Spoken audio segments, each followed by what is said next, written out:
Die! Die! Die! Die! Die! They shouted over and over as they inflicted unimaginable pain upon his young body. They all wished for his death because they thought he was a monster. And now he was a devil. A monster. A demon. A fiend. An abomination. He was no longer human. And that scared him to no ends. Hey, what's wrong? You're hyperventilating. Despite her rather worried tone, he didn't bother giving her a response. Instead, he distanced himself from the two girls and then crashed and jumped out the nearest window. Line break. He didn't know how long he ran, nor did have any idea which direction he went, or the amount of distance he traveled. All he knew was that he just kept running. Yes, it was a rather cowardly act, but for Naruto Uzumaki, who was in what many would consider a mid or rather early life crisis, it was a normal and acceptable course of action. He was running for many reasons. He was running because he was lamenting his new fate as devil. He was running because he was confused. He was running because he was afraid. But most of all, he was running because he felt an intense amount of regret over what has happened.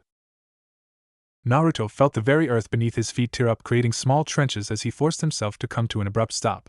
Opening his eyes, he found himself in an abandoned clearing in the middle of what looked like a forest made of crimson-red trees. What the hell?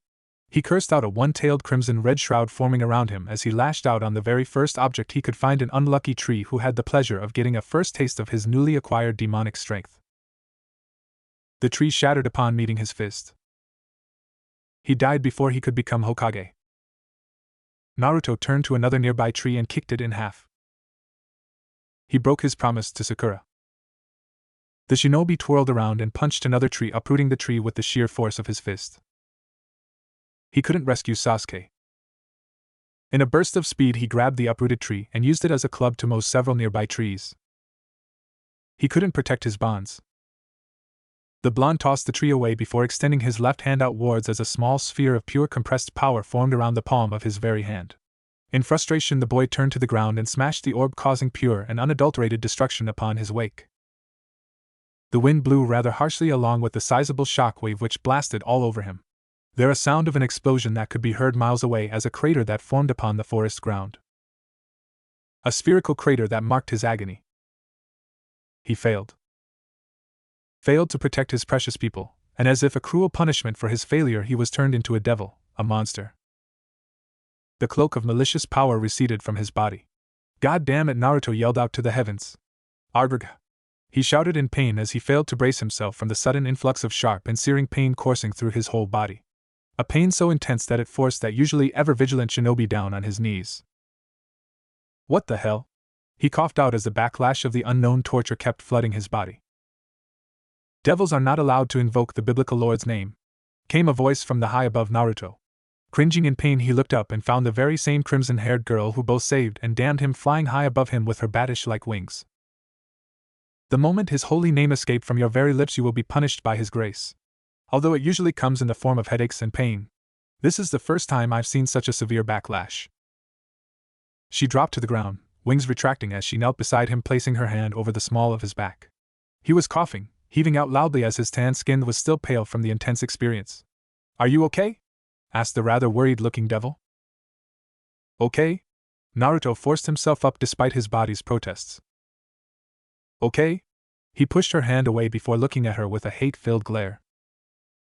I died and became a frigging devil, he shouted, causing the devil to take a few steps back. Of course I'm okay. Yeah, I'm fine with not being human anymore. I'm fine being stuck here in hell. I'm fine that I'm a demon. A monster. He spat out before placing a hand on top of his chest as his breathing became erratic. He bit down on his lips, drawing blood so that he may force the tears to not flow out of his eyes, not wanting the devil to have the satisfaction of seeing him crying. I didn't ask to be turned into a devil. I'm human. I wanted to be human. To live as a human. To die as a human. I never wanted to become a demon. There was a look of extreme shock and confusion on the female devil's face. She was not expecting such a reaction from the blonde, since from what she heard most people would have been happy and honored to become reincarnated as a devil. Much less to become a devil in servitude to one of the noble families belonging to the 72 Pillars. Clearly there was something special about this boy. The girl took in a deep breath as she replied to still seething Shinobi. Actually, you did. When Kaneko-chan brought your body to me, you told me mere seconds before you died that you wanted to live no matter what. Then one thing led to another, and before I even knew it, the special evil piece my Oni-san gave to me began reacting towards you. You told me you really wanted to live, and that's why I used that piece and turned you to a devil. She exhaled. Can you please come here? She extended her hand towards him, a look of worry in her face. Let's go back to the castle, okay? We can talk there since it's not safe here. No. You should have just let me die. But she tried to reply, but the unstable boy quickly cut her off. Leave me alone, roared the blonde before he quickly ran full speed away from the girl. Wait. Two bat-like wings sprouted out of her back as she quickly flew after the newly reincarnated devil. Line break. He was running, accelerating, turning, zigzagging, and jumping through each and every obstacle within the forest of crimson-red trees. Unlike before, this time he put his all into his strides, hoping to avoid or escape his pursuer, a certain crimson-haired princess responsible of turning him into a devil.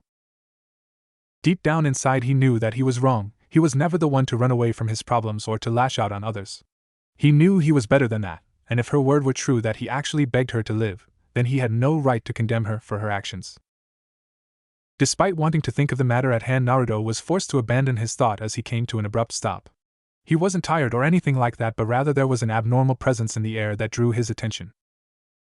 He looked around, blue eyes observing every nook and cranny of the forest, determined to find the source of the feeling that caused the pressure in the air to thicken in a sickening extent. It was feeling that already had the pleasure of experiencing in the past, but unlike those times, this feeling chilled his spine to no ends due to its increased potency. Killing intent. One that was much, much worse than what he felt around Zabuza and Orochimaru. There was a barely audible sound of something sneaking around him, hidden by the vast foliage of crimson-red trees. Then there was a roar, a mad and almost deafening roar that had the shinobi's body moving in overdrive. Swoosh. He crouched before rolling forward, a forceful shifting in the air blowing his back and pushing him away alerted him of the creature's presence behind him. As he rolled forward, the boy took a quick peek behind him to see whatever creature it was that dared to attack him. It was a tiger, or at least part of it. Specifically, the legs were that of a tiger, since its head was that of a monkey, its body a tanuki's, and had a snake for a tail. Talk about the offspring of an unholy orgy between those animals. Damn, you're ugly, whispered the blonde, only to soon regret those words as the creature, as if understanding him, lunged at him. Not being one to back down to any challenges that presented themselves to him, the shinobi of Konoha reached for his kunai pouch so that he may at least have a weapon that he could use to defend himself. However, much to his horror, it was only then that he noticed that he was not wearing his normal shinobi clothes, but rather he was wearing what looked like a pair of white pajamas, which were slightly smudged and dirted by both his run through the forest and his roll towards the ground. Ah shit. Shifting his center of gravity, the whiskered shinobi barely had the time to avoid a deadly swipe from the creature's claws. He then found himself running, rolling, and jumping away in order to dodge several more deadly attacks from the ferocious beast. I seriously need to practice kawarimi, substitution, if I survive this. The blonde channeled chakra to the soles of his feet before jumping towards the nearest tree in order to get away from the beast. Imagine to his surprise that the entire bark of the tree exploded into hundreds of tiny splinters upon contact, sending him shooting towards the beast. However, in a stroke of luck, Naruto was sent flying towards the creature while it was in mid-leap, allowing him to twist his body the last moment so that his left elbow faced the creature's chest. Boom. The creature was sent staggering back as a result of all the built-up momentum of Naruto's elbow smashing violently upon its chest. Clearly shaken up, Naruto decided to take advantage of the beast's obvious opening by quickly extending his hand toward the ground. The forest floor cracked as the blonde was able to push himself up and over the beast, landing a several dozen feet behind it. What the hell? He was just expecting to propel himself with one hand so he could kick the monkey tiger thingy on its face, not push himself so far away behind it. That was way too strong.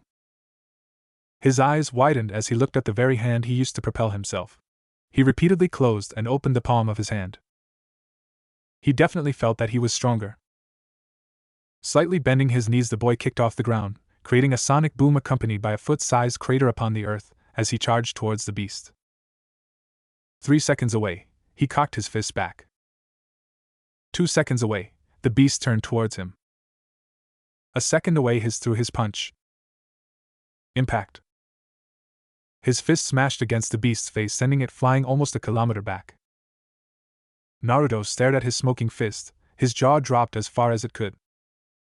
Damn, that punch was as strong as the ones Bachan used on the Erosenin.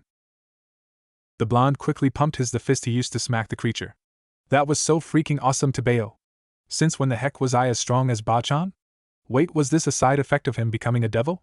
Monstrous strength on par with the Sannin? Roar! The creature cried out, grabbing his attention. From afar he could see the rough outline of the beast as it started running towards him. Steam and drool slowly seeped through its fanged mouth while it continued to glare at him rather hatefully.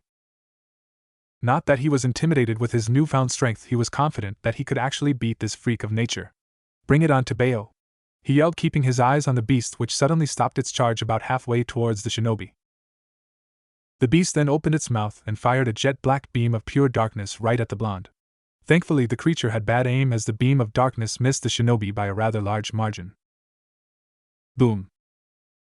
Naruto turned around and saw that a good portion of the forest behind him was now replaced by a gigantic desolate trench courtesy of the creature's beam. Confidence shattered. Oh, that was rather bad. I guess that's what I get from trying to fire off a menacing beam when I have a hangover. A deep baritone voice came from the beast. Naruto's head mechanically turned towards the creature. You can talk. The creature rolled its eyes. Of course. Were you thinking that a new such as I was not able to communicate with others? How stupid of you, the standards for devils really have fallen so low. A tick mark appeared on his head. Oh, who are you calling stupid? Why, of course you, or are you even stupid enough to figure that on your own? The creature purred while its tail hissed ever so menacingly. Now would you please stop making this harder for yourself and let me kill you? I really am famished. You make it sound that you're planning on eating me, team. That's the plan. The Nu came charging towards the shinobi, a small blacking sphere forming around its open mouth. Like hell, I'm going to hit by that. The shinobi from Konoha ran towards the beast's side, purposely avoiding the path of its mouth so that he will not get hit by that beam. Boom. A concentrated beam shot out of the creature's mouth. However, unlike the last beam, this one did not immediately disappear after it was fired, but rather the beam followed the shinobi. Try to avoid that, you lowly devil. Let's try this, whispered Naruto as he crossed the middle and index fingers of both his hands, creating a cross-like hand seal. Kage Bunshin no Jutsu. Shadow clone technique, he yelled out as no less than 15 exact copies of the blonde shinobi appeared beside in a puff of smoke, despite him only wishing for 2 of them to appear. Gee, my control is even worse. He complained as 2 clones grabbed him by his arms and tossed him towards a nearby tree, far away from the beam's path. The remaining clones, however, were unlucky as they were quickly dispelled by the attack, filling the entire area in smoke. Landing on a branch of the tree, Naruto quickly used Kage Bunshin again, creating 9 clones to his side. No words were needed to be exchanged as all of them jumped from the tree and came running towards the beast inside the smoke screen. What trickery is this? Roared the great Nu as it saw several copies of the blonde running towards it. The Nu swiped its claw, dispelling 2 clones that tried to punch it. It was kicked rather forcefully. The beast whipped its tail, smashing against the clone who kicked it. It was pummeled from 2 sides by 2 separate blondes. Roaring, it spun its body around, smashing its entire frame on the 2 blondes, which poofed, revealing themselves to be clones. A knee smashed to its face. The creature bit down on the knee, causing yet another clone to dispel. It was kicked in its belly by one of the blondes, while the other jumped in the air and landed an axe kick right on its head. Enough games! The beast yelled out before it roared, feeling rather impatient, and in no mood for the blonde's antics. A severe and massive roar that created a shockwave which easily dispelled the 2 clones, revealing the location of the real Naruto Uzumaki. Get over here! Shouted the Nu as its snake tail suddenly lashed out into the smoke, biting the real Naruto, who was observing the situation from the back by the shoulder. Aerbergaff! The Uzumaki shouted in pain as he clutched reptilian tail, who had its fangs deeply planted in the meat of his shoulder. You cannot escape. Now perish so I may sate my hunger with your corpse. Whatever the Nu planned to say died on its mouth as the one and only Naruto Uzumaki once again lived up to his title of Konoha's #1 unpredictable shinobi. He bit down on the beast's tail. Aergurg! The creature yelled out in pain as it quickly released its tail's hold over the blonde's shoulder. Naruto quickly jumped back, distancing himself from the beast before groaning rather painfully, and placing his hand over his shoulder. Ugh, hi, you fucking bit my shoulder. You fucking bit my tail. Well, yeah, you bit my shoulder. You bit my tail. Well, fuck you. Whatever the hell you're supposed to be. Nu! I'm a new you stupid devil. Yeah, well, at least I don't look like the offspring of an interspecies orgy team. I will murder you. I'd like to see you wave a vertigo wave through the shinobi system. His vision became blurry, his body got heavy, making it increasingly difficult to remain standing. Try. He finished as his legs finally gave in, causing him to crumble down on one knee. What the hell did you do? The new smirk that was faster than expected. The blonde's eyes widened in realization. Poison? Close, but it's not poison. Those of my kin are known to bring forth illness and misfortune in our wake. That is but one of the many illnesses, or as others prefer to call it, curses that I have in my body. A simple paralyzing ailment that affects even the strongest of devils. Naruto inwardly cursed as he tried his best yet failed to move from his position. The creature slowly stalked towards the blonde, drool already spilling out of its mouth. It was fun while it lasted, devil. The beast raised one of its claws up and brought it down, all intent of ending the blonde's life. Only for the blow to miss its intended target as the shinobi was tackled away. It happened so fast that even Naruto found it hard to comprehend what happened. Mere seconds before he was about to die, she came diving down from the sky, tackling him away. She saved his life. Are you okay? He looked on the crimson-haired beauty who was lying on top of him. He would have blushed at the sudden closeness if not for him spotting the pained expression in her face that she was trying hard to hide. I'm fine. The shinobi managed to mumble out. Good, she said rather weakly. Hey, are you okay? He asked, only for his eyes to widen in surprise as his nose picked up on an ever-familiar scent. The smell of iron. The very same metallic smell which was coming from 3 bleeding gashes on her sides. With the best of his remaining strength, which was inhibited by the curse, the blonde carefully slipped out under her, making sure to be as gentle as possible. Are you okay? He asked, panic evident in his tone. She nodded weakly as she continuously bled out. Having little to no knowledge about first aid, the blonde tried to do as his instincts told him. He ripped the sleeve of his shirt and immediately placed it upon the large gashes in hopes to stop the bleeding. Stupid girl, why did you save me? The girl smiled as she continued trying her best to hide the great pain that dawned upon her. Because that's the job of a king. It's a king's role to protect the members of her peerage. But truthfully, I guess it was because of my mistake for carelessly reviving you. I saw how sad you were, how angry you were. I'm really sorry. Hey, don't apologize. It was my fault. I lashed out at you. So please just hang on. Don't die. He looked over her wound, desperately racking his mind for any possible way he could help her. Damn it, we just met. Why would you do that? Hell, I don't even know your name or anything about you.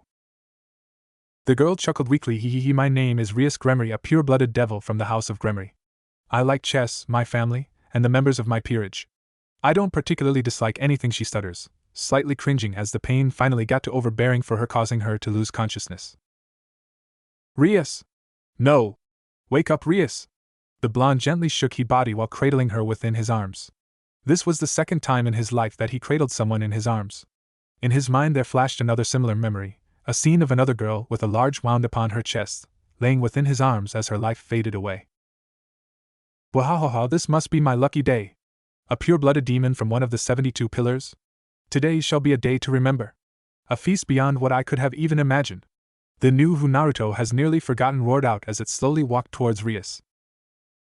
Since I'm in a good mood, let me cut you a deal, brat. I'll let you leave here if you leave her body in your place. Hell, I'll even remove the curse I placed on you. The creature tried to bargain, only for its words to fall on deaf ears. Naruto didn't honor the new with a response.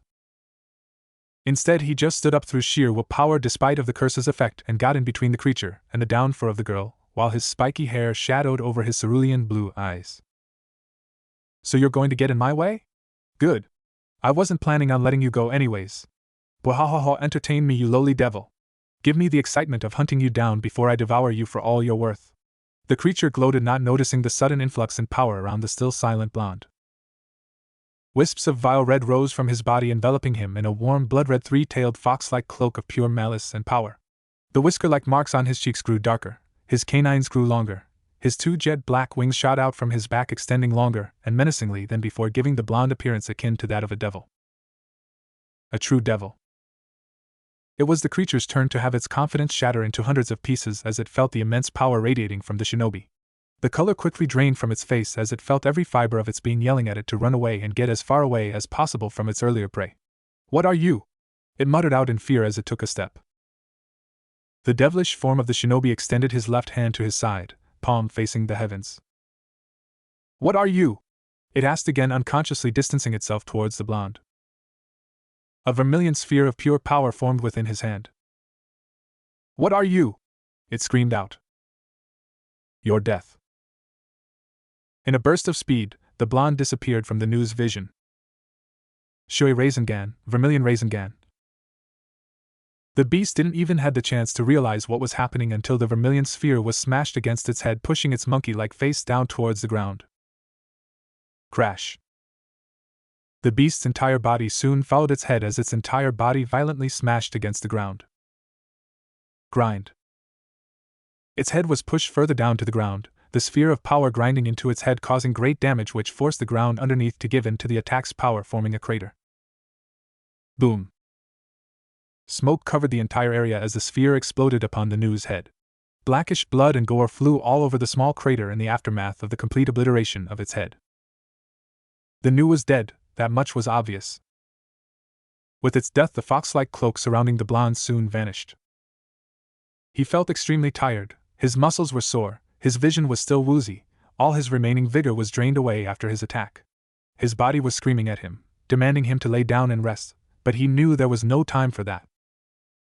He cringed, pain and exhaustion assailing his body with each step he took as he left the crater in which the headless body of the Nu laid. It took all of his power to walk, approaching the only other being in the forest aside from him. The crimson-haired girl laying silently on the ground. This is going to hurt like hell. He knelt down as he got close enough to the girl. Arms extended, he scooped the unconscious girl from the ground, cradling her in his hold. Arag, he shouted as he forced his knees up, ignoring the burning pain he felt. He started walking. He didn't know how long he walked. He didn't know where he was going. He didn't know how the amount of distance he traveled. All he knew was that he kept walking. He walked for only one reason: to find someone who could save the girl in his arms. He walked until his world turned black. Line break. He woke up. Although his head was a bit wheezy, the blonde's eyes were able to make out the now familiar sight of the bedroom where he first woke up since he arrived in this world. Ughai, Naruto groaned as he placed his right hand on his head. What happened? The last thing he remembered was carrying the wounded girl in his arms. Wait, girl? Rias! He tried to pull himself out of that bed. Emphasis on try, since the entire left side of his body objected to his simple commands, forcing him to remain plastered down on the bed. Susui, he heard a rather cute and sweet voice. He looked next to him and found that the beautiful crimson-haired devil was sleeping beside him and using him as a pillow. His left arm was resting between her bikup basam, his left hand was in between her thighs. Oh, and she was stark naked, giving him a luxurious view of her smooth skin and glorious body from her small hops, her long white legs, her thighs, and even her nicely shaped butt. It took all his willpower not to pass out again from excessive blood loss coming out of his nose. He then realized that he too was naked as the day he was born. The blood kept pouring out. Su. Okay, what happened? Why was he in bed naked with this girl? Wait, was he a man now? Did he have sex with this beautiful devil? Think, Naruto, think. He kept walking down the forest path. His vision was wavering, his body in pain, yet he kept walking until he reached the castle. Any memories past that point were really mushy and blurry. She hugged him tighter, causing his face to turn into an even darker shade of red. Rias? Is it morning already? Rias started wiping her eyes in a rather adorable manner with one hand. Did I wake you up? The girl mumbled out before her eyes quickly opened widely, her head turning towards him. She released hold of his body. You're awake? I thought you'd never wake up. You make it sound like I've slept for days. You've been sleeping for 4 days. It's been that long? Yes, everyone was worried about you. Everyone? Me and Kaneko-chan. Sorry for worrying you. He asked, feeling guilty that he needlessly worried someone. How did we survive? A small blush appeared on the devil's face.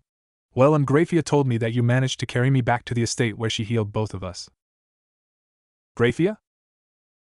Ah, she's Oniai-sama's wife. Oh, and Oniai-sama was slightly mad about what happened, so you better watch out if you meet him. Slightly mad was the understatement of the century, as the elder Gremory blew up a large portion of the crimson-colored forest, while promising to himself to make a certain blonde shinobi's life a living hell. Rias. Hi. I'm sorry. You don't need to apologize. I already told you that it was my fault. No, it's not your fault. You were just following my wish. It's just that I had a hard time growing up. He felt no need to lie to her. For a person he just met, he really felt so at ease around her presence. You see, you were half right when you thought I was a yokai. Then you're really a yokai like Kaneko-chan? He shook his head. The thing, when I was born a nine-tailed demon fox, the Kyubi no Yoko attacked my village. I've heard of kitsunes from Oniai-sama. I heard that they are really strong, some even on par with ultimate-class devils. Yeah, from what the stories told, with but a swing of its tails it made mountains crumble, and caused tsunamis with its mere presence. Hundreds died trying to fight the beast as it continued to lay waste upon the lands. It wasn't until the leader of the village, the fourth Hokage, sacrificed his life to defeat the beast. Did he kill it? That the thing, he couldn't kill it. Then your village was destroyed? No, since he couldn't defeat it, he did the next best thing. He sealed it inside a newborn child, hoping to contain its power. You mean? Naruto nodded as he pointed in his stomach. He sealed it inside me. He chuckled. I had this huge furry demon sealed right here in my belly ever since I was born. Being the intelligent girl that she was, Rias managed to connect that dots. The people of your village found out about your situation. She looked at him sadly. You were made into a scapegoat, a pariah. People blamed all the lost lives to you. You're right. The villagers, they hated me since I was a kid. I was always mobbed by people who hurt me, punch me, kick me, stab me, burn me. They demanded for my death because to them I was a demon, a devil, a monster. To them, rather than be its cage, its prison, I was treated as if I was the fox reincarnated. I guess being turned into a devil brought up really bad memories, and I kind of overreacted. He looked away from her. So I'm really sorry for snapping at you. It was my fault. A feeling of warmth then suddenly surrounded the blonde. Turning to girl, he was shocked to see her arms firmly placed around his frame. She hugged him. You don't need to worry about anything anymore. What, Ash? I don't care if there's a huge demon stuck in your belly. It's actually kinda cool. It's like having a sacred gear of your own. You don't hate me? You're not afraid? Why would I be afraid? To be afraid and to hate you would mean to be afraid and hate myself, my family, and this entire world I grew up in. He looked at her completely confused. How can a devil like me hate another devil who I reincarnated? I told you before, you're not a human anymore. Whatever trouble and pains you experienced as a human are long gone. You are free from the chains that bind you. This is the place where you belong, this is your new home, and this is your new life. A new life? She saved his life, the life of a stranger. Not once but twice she gave him a new life. That was more than anyone has given him throughout his entire life. Such an act of selflessness and kindness from one that is called a devil. He couldn't help but feel tears forming in his eyes. He mumbled out, not knowing what to say, as he was desperate to contain his tears. She smiled kindly at him before enveloping him in a hug. A simple gesture filled with so much love and emotion. A simple gesture that was stripped away from him since his birth. Yes, that was the first hug he received in his entire life. A hug that broke down the dam and forced the tears he held back to finally fall. Line break. Several hours later, after hours of crying which was followed by an absolute silence, the shinobi from Konoha finally pulled away from the hug. Thank you, Rias-chan. Thank you for your offer, but I'm really sorry. I need to go back to my world. Why? Because I have a promise to keep with my friends. Can't you let this promise go? He shook his head. It's a promise of a lifetime. I don't want to break it. I don't go back on my words, that is my way. He turned towards the ever-beautiful Rias, a small blushing appearing on his face as the light of the moon, or was it sun, in the skies off hell shined down upon the girl, making her even more breathtaking to his eyes. But if I fulfill this promise, then I won't mind coming back here and becoming a devil. She smiled, slowly getting up of the bed, unminding of her naked form as she stood in front of the bed, her back facing the window. Then how about this? You want to return to your world to fulfill your mission, but going through different dimensions is not an easy feat to achieve. You mean there's no way of me getting back to my old world? I never said that. Although it won't be easy, I will help you eventually find a way to get back to your own world if you agree to become a part of my peerage. Be one of my evil pieces, and I swear to you under my name of Rias that I will help you find a way to get back to your world. That is my promise to you as your new king. She spoke confidently, not a shred of lie or hesitation in her words. What an honest and noble girl. I don't really get what this whole peerage and king thing means, but I guess it's fine. He mumbled before a single light bulb appeared on top of his head. Then since you made a promise with me, it wouldn't be fair if I didn't do the same for you. He stood up from the bed and walked towards her. The moon, or was it the sun, basking the two of them in its blessing. He looked her straight in the eyes, getting lost in its beauty. Now that he thought about it, she didn't even know his name. He stopped a few paces in front of her, giving the girl one of his trademark cheerful smiles. He didn't really know why. It might have just because he got caught up in the heat of the moment, but he just suddenly decided to kneel in front of her in one leg like what those knights did in front of his liege from a story he read in the past. My name is Naruto Uzumaki, proud shinobi of Konoha, Jinchuriki of the Kyubi no Yoko, and now devil. To you Rias, my new king, I pledge. Flashback end.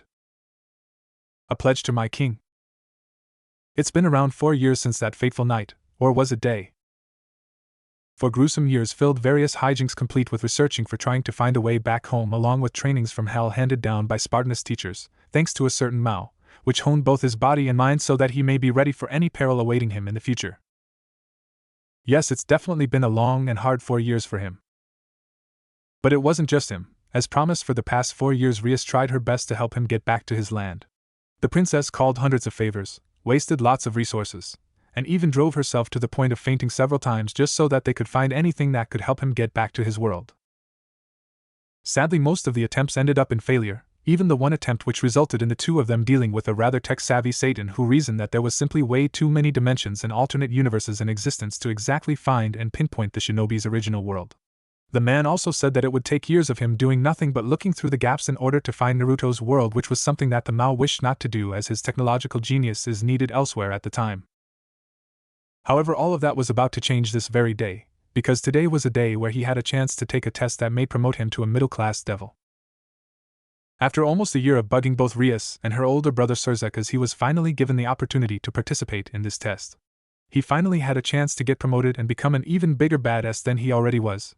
That, and being a middle-class devil, means he will have more privileges that may help him with his desperate attempt to get back to his home. Although he would lie if he told anyone that he wasn't excited about the prospect of fighting other devils in this test. Hell, it actually motivated him to do nothing but train for the last month, much to the dismay of many since he often skipped school, club activities, and even work. Stupid Naruto forgetting to send his clones to cover for him. Shaking excitedly, the teen finally stopped running. He smiled as he stood just outside his destination. The doors leading to the Occult Research Club room. Behind this wooden door, his future awaited. With a small smile on his face, the shinobi from Konoha placed his calloused hands upon the door, giving it a light push. The bright light of the sun entered his vision as it shined through a small gap upon the curtained window. He winced at the new stimuli, taking a few seconds to get used to it before he finally saw the only person sitting ever so silently within the club room. Yes, the one who has given her a second chance in life. The one who started him on the path to his newest journey. She looked at him, her blue-green eyes meeting his cerulean blue once more, as she gave him a kind and sincere smile reserved only for those who were close to her. A simple smile which was accompanied by the slight waving of her crimson blood hair already caused a slight hue of red appear on the blonde's face. Ohio Naruto-kun. He grinned, showing his canine-like teeth before returning the kind-hearted gesture back at the crimson-haired devil with a kind and heartwarming smile of his own. Ohio Rias-chan. Mao, you know what you're supposed to call me, Bucho, when we're in the clubroom. Don't want to. Come on, please? Asked the buxom beauty in a rather cute manner that would make most men fold. Sadly, having had prolonged exposure to both the cuteness and sexiness proximity of his longtime king, the blonde has already built up an immunity against her charms, with the exception of her nude attacks, since those tend to work on any men who had a junk and considered themselves straight. Nope. She pouted before turning away from the rather stubborn blonde, completely missing a rather perverted smirk on his face. Fine, Oniai-sen has already contacted me. He said that Grayfield will summon you via teleportation spell in a few minutes to take you to your promotion test. I'll be sure to follow later after taking care of a few other businesses I have planned out on. Cool. Make sure you're not late. I don't want you missing out on me kicking serious devil ass. Of course, what kind of king am I if I can't even attend my favorite piece's promotion exam? He glomped her, embracing her entire frame in his arms. Oh, that's why I love you, Rias-chan. She refrained, eeping out, and smiled for a moment as the blonde continued hugging her to no ends. She just let the ever-cheerful blonde do as he pleased. It's not like she hated it. Her bluish-green eyes trailed along the body the teen built and forged in the vague fires of hell. Despite being hidden underneath his clothes, she knew of the several scars gained through combat that marred the blonde's body. As if sensing some shift in her feeling, fox-like teen conveniently decided to break their hug there and then. She frowned. Gone was her rather childish and cheerful persona, which was replaced by a rather serious one. Naruto. What is Rias? She looked him straight in the eyes, her gaze filled with both confidence at his abilities yet also an underlying concern for his well-being. Are you sure you're ready for this test? You've only been a devil for a while, so there's no fault in delaying this test for a few more years. With his ever-confident smile plastered upon his face, the blonde devil answered confidently. I'm ready as I'll ever be. We both know it. The only way for me to lose this thing is if some freakishly strong devil decides to challenge me into a fight, but what are the chances of that happening? Rias sighed, refraining herself from shaking her head because of her piece's sheer optimism. That's good to hear, Naruto-kun. I know full well that you're capable enough to be a middle-class devil, but whatever you do, don't push yourself too hard. To the eyes of many like myself and Oni-san, you are already a great devil. You can count on me. After today, I'll be a middle-ranking devil so I can help both you and myself, Databeo. Do your best, she whispered as a large magical circle appeared beneath the blonde's feet. You know I will, believe it, yelled the blonde as the circle began expelling a large amount of bright light signifying the beginning of the transportation spell. I hope you return safely, my shinobi, she whispered as his figure slowly disappeared within the light of the great spell. But before he could fully disappear, the blonde was able to mutter out a sentence that which elicited a kind and sincere smile on the face of Rias. I'll be back soon, my king. A day after his bold proclamation that he will pass his exam and become a proud, badass, and awesome middle-class devil, we find our favorite blonde shinobi in the very same club room. He was laying down on top of one of the club's sofas in a fetal position. Short, incomprehensible grunts could be heard coming from him, while a small black rain cloud hanged above his head. In the same couch beside the shinobi sat none other than the cat-like Kaneko Tujo. The petite girl was busily patting the shinobi's back, trying her best to cheer up the obviously troubled shinobi. It would have been a warm and kind-hearted moment seeing her try to cheer him up if not for the petite girl eating manju while she patted his back with a rather deadpan expression marred on her face. Standing near the couch in total silence was none other than the other members of the Occult Research Club, composed of the blonde Casanova Yudokiba, and the two great ladies of Ko Academy, Akino Himejima and Rias Gremory, all of which were just staring at the petite girl and the very out-of-character Naruto. Yuh, the shinobi grumbled. Kiba decided to break the silence by stating what he most likely thought happened to his friend. So, I'm guessing Naruto-san failed the promotion test? He asked. The crimson-haired Rias sighed as she started rubbing her temples. Yes and no. What do you mean, Bucho? Asked Akino, who was equally curious about what happened to the shinobi. He actually did well enough to pass all the tests, but ended up failing an unexpected challenge. What was the challenge? Asked the demonic sword user.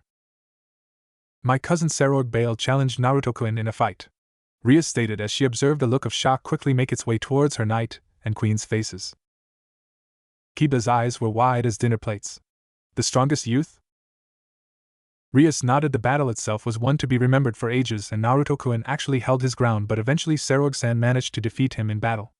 Although from what I could tell, both of them were holding back. If you guys want to watch it, I'll be sure to buy the recording of the match when it comes out. I want to watch, said Kaneko, while Akino on the other hand had a rather surprised look on her face at the thought of the blonde shinobi going against such a monster like Sarorg. Era really, Bucho? That's quite a feat. I didn't expect Ero Kitsune to be that strong. Fufufu, it seems he's hiding so much from us now these days. He did train for 1 whole month, and I'm sure everyone here knows how insane he trains if he wants to, exclaimed Kiba, who had a first-hand experience of trying one of his fellow blonde's ridiculous training routine. Safe to say he didn't last that long. Kaneko nodded while patting the shinobi in the back. I trained with him. He was holding back so much. Shinobi always hide stuff sneaky ning. But I don't see that as a problem. I've seen him lose dozens of times in the past. I mean, he always loses every time he fights against Beowulf of Mao Sama's peerage. How is this one defeat affecting him like this? Kiba asked. Rias cringed before sighing once more. Well, he technically already passed and was about to be awarded his new ranking as a devil, but she looked at the still moping blonde and sighed once more. Sarorg-san's challenge wasn't exactly part of the test. My cousin just wanted to fight Naruto-kun since Sarorg-san found him to be an interesting opponent. But that still wouldn't explain why he is all mopey Bucho. Let me finish. Kiba-kun. Rias closed her eyes, beautiful bluish-green eyes. Before the challenge, Sarorg-san jokingly said that if Naruto-kun can beat him, then Naruto would be really worthy of his promotion. I see, so basically Ero Kitsune got his ass kicked, and despite them still awarding him with the title of a middle-class devil, he refused it because he was too stubborn. He probably said something like. She paused for a moment as she tried her best to impersonate the depressed blonde's voice. I promise that I won't become a middle-class devil until I can kick your ass, Databeo. She then tilted her head to the side in a rather adorable manner, while placing one finger beneath her lips. Am I right, Bucho? She asked using her normal voice. Everyone in the room's sweat dropped at her, even the sulking blonde. Rias sighed yes. Sadly, it wasn't after he already said that and left did he only realize that he passed on an opportunity that was being handed to him on a silver platter.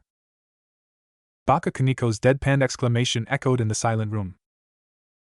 Mama, no need to put salt to his wounds. But Kiba-senpai, it was what everyone was thinking, replied Kaniko. Foo, she got you there, Kiba-kun. Akino turned to the still sulking Naruto. To pass of the opportunity of gaining the title of knight and increasing in rank, Ero Kitsune really was being a baka. Must you tease him even further, Akino? Oh? Is Bucho getting overprotective of her beloved shinobi? The vice president of the Occult Research Club. Before Rias could reply to her queen, another unintelligible grunt came from the depressed blonde as the rain clouds on his head got bigger than before. It even started raining and thundering down on him. Bucho, what are we going to do about him? We can't leave him here, it's rather sad to see him like that. That is true, Kiba-kun. She placed her index finger under her chin, adopting a thinking pose. But is there anything we could do to cheer him up? Any suggestions? Maybe I should give him one of my special services to relieve him of stress? Akino suggested. No was the unanimous and instantaneous response from the rest of the club members. Era, why the quick rejection? Because I don't think he's in the mood for some S&M plays while he's like this. Actually, I don't think he's into S&M plays, period, answered Rias. Ah, such a shame, whispered Akino. Rias turned to her knight. Kiba-kun, you're a guy, do you know what can cheer a guy up when he's down like this? Maybe a hug or kiss would cheer him up. Are you suggesting that you want to kiss and hug Naruto-kun? Kiba blushed. No. Bucho, what gave you that idea? Foo, it's because of all those rumors between you and the Ero Kitsune. Trying to change the topic, the Casavona turned to the crimson-haired princess. Ano, why don't you give him a kiss, the Bucho? Rias went red at the thought of kissing her shinobi. Oh, is Bucho-san really considering kissing her beloved shinobi? Akino. Foo, if you don't want to, I could always take your place and give Ero Kitsune a kiss he'll never forget. She traced a finger along her lips before licking them in a rather suggestive manner. Rias glared at her queen. No kissing Naruto. No kissing Ero Kitsune, or no one but me is allowed to kiss Ero Kitsune? Rias' glare became even fiercer while Akino just chuckled since her Bucho was really so adorable when she was teased. It was no secret to the group that Rias developed a crush on the shinobi over the 4 years of the two knew each other. Not that Akino couldn't see what her friend was attracted to, from his well-built body, to his upbeat attitude, and those cute whisker marks, the blonde was a fine specimen among men and devils. Of course she knew that aside from Rias there were others who crushed on the blonde. She and a certain cat-like girl were in fact also guilty of being attracted to the blonde. Such a shame that the shinobi was apparently completely oblivious to their feelings. Stupid blonde. Treat him to ramen, suggested Kaniko as she moved from Naruto's back to his hair, gently rubbing the blonde's locks of hair, eliciting another groan from the blonde. Kiba, Akino, and Rias blinked. Yes, that would most likely cheer him up. The Ero Kitsune does love his ramen. Of course we can treat Naruto-san to ramen. Who's paying? Asked the ever-silent Kaniko, making the other three freeze upon realization that someone needed to pay for the blonde's meal. Even the rich princess of the Gremory clan once found herself down 3 months' worth of allowance after persistently saying that she would pay for his meal. She had learned from her mistakes since then and often refrained from treating the blonde with ramen. The others, having experienced a rather similar situation, realized the direness of the current situation at hand. Whoever had to pay ramen to cheer the shinobi up would most likely be broke for the next month or two. For a moment it appeared that time froze as each member of the peerage glared at each other with the exception of Kaneko, who remained impassive as she continued petting her senpai. Sparks flew from Rias, Akino, and even Kiba's eyes. Not a single one of them was willing to pay. All of them only had a second to act. To be late was synonymous to being broke. In slow motion all four mouths opened as time slowly moved once more. Not it! Not it! Not it! No, darn it! A pledge to my king. The plan worked like a charm. 99 bowls of ramen equated to one very happy shinobi. Sitting in the stall of the only ramen restaurant in the whole city, the Seishin Ramen, Spirit Ramen, was none other than Naruto Uzumaki, who was busily engulfing his 100th bowl of ramen, much to the frustration of Kiba, who was crying in the corner of the restaurant, while Kaneko patted the knight's back. God, that is some good ramen! The now recharged and ever-cheerful Naruto cheered out. He patted the great ramen void known as his stomach, while ignoring the sudden burst of pain he received from muttering the name of God. I think he faked it. He definitely faked it. He faked being depressed so we would treat him to ramen. I know he did it. I can see it in his eyes. Cried out Kiba, who was slowly dwindling in his own depression. For Mao's sake, how was he even going to afford to pay his rent? I don't think Ero Kitsune has it in him to be so devious, said Akino, who was sitting to the left of Naruto, gracefully eating her own order of shrimp ramen. I agree with Akino. I find it hard that Naruto-kun would try and pull something like that, since it's just not like him, added Rias, who was sitting to the blonde's left, also eating her own order of miso ramen. Yeah, Naruto-senpai isn't like that, whispered Kaneko, who at the moment was on her 5th bowl of kitsune ramen. I guess it's true, admitted Kiba rather dejectedly, although he swore that for a second he saw a mischievous glint in the shinobi's eyes. Must have been a trick of the eye. Slamming his 100th bowl down on the table of the stall, the blonde slightly leaned towards the kitchen. Yusukerji, can you get me another bowl of miso ramen? He yelled out, only to get his response in the form of a ladle that smashed against his face and forced him to fall from his seat. Ouch. What the hell? A slightly tanned man with a lean but muscular frame, wearing a white apron and a chef's hat like Tucci-san, peeked out of the ramen joint's kitchen. He looked to be around his late 20s and had slicked back black hair and brown eyes. Well, you disrespectful brat. How many times have I told you never to call me? Gee, I'm still young. Naruto jumped off the ground and glared at the man. Why the hell are you hitting your customers? You're not a customer. You work here. Hell, you rent the apartment right above this store. It's my day off, so give me some slack. I'm a paying customer today. The older man glared at the blonde. It's not your day off. You've skipped out of work for the last month, brat. Now Yusuke-kun, don't be mean to Naruto-san, came from a woman peeking out of the kitchen just a few paces of the first ramen chef and stall owner. She was a beautiful brunette, a kind and often soft-spoken woman garbed in the same clothes as her husband. Her name was Keiko, and she was one of the nicest person the blonde has met in his entire life. Although behind that calm and sweet facade lied a vicious slap that both Naruto and Yusuke had the displeasure of experiencing when they acted rather stupid. Her slaps aside, Naruto still couldn't believe how such a nice girl married a stupid hothead delinquent. Stop gawking at my wife. The older man smacked Naruto in the head while his wife replaced the empty bowl of ramen with a newly filled one before returning in the kitchen. And you're not paying. Your friend Kiba's the one paying, the man shouted, causing said Casanova of a teen to deflate as his fellow blonde was quick to recover from the blow and was now attacking his 101st bowl of ramen. Hello, Yusuke-san, was the kind and simple greeting of Rias. Oh, good to see you three beautiful ladies, said the ramen owner as he looked at Kaneko, Rias, and Akino, the first of which was still busy multitasking between eating ramen and cheering up Kiba. Fu, Yusuke-san, are you trying to hit on high school students when you're already happily married? Quipped Akino. Haha, just complimenting. Still, I don't see what you guys find in this brat. The owner and head chef of the restaurant placed his delinquent of a worker on a neck lock. A hold the blonde continued to ignore along with the rest of the world, as he kept his undivided attention to his ramen. Ero-kitsun's pretty fun and lively. He doesn't give up. He's kind, helpful, courageous, and would do anything for his friends. Oh, that's a pretty in-depth answer, Rias-san. A glint of mischief appeared on Yusuke's eyes. Is someone perhaps crushing on this worker of mine? A tint of pink appeared on Rias' face. So how is your business, Yusuke-san? She asked, trying to change the topic of the conversation. Seriously, why was everyone teasing her about Naruto-kun? It's great as always, thought it would be better if the fangirl bait he points at Naruto was here working to increase sales. Aside from that, I also need some extra help around here since a certain someone has skipped out on work for the past month. Hey, I told you I was training, the blonde shouted as he placed down his now empty bowl. A Yusukuji, another one. The ramen chef rolled his eyes. Yeah, I know, training for some underworld tournament of some sort.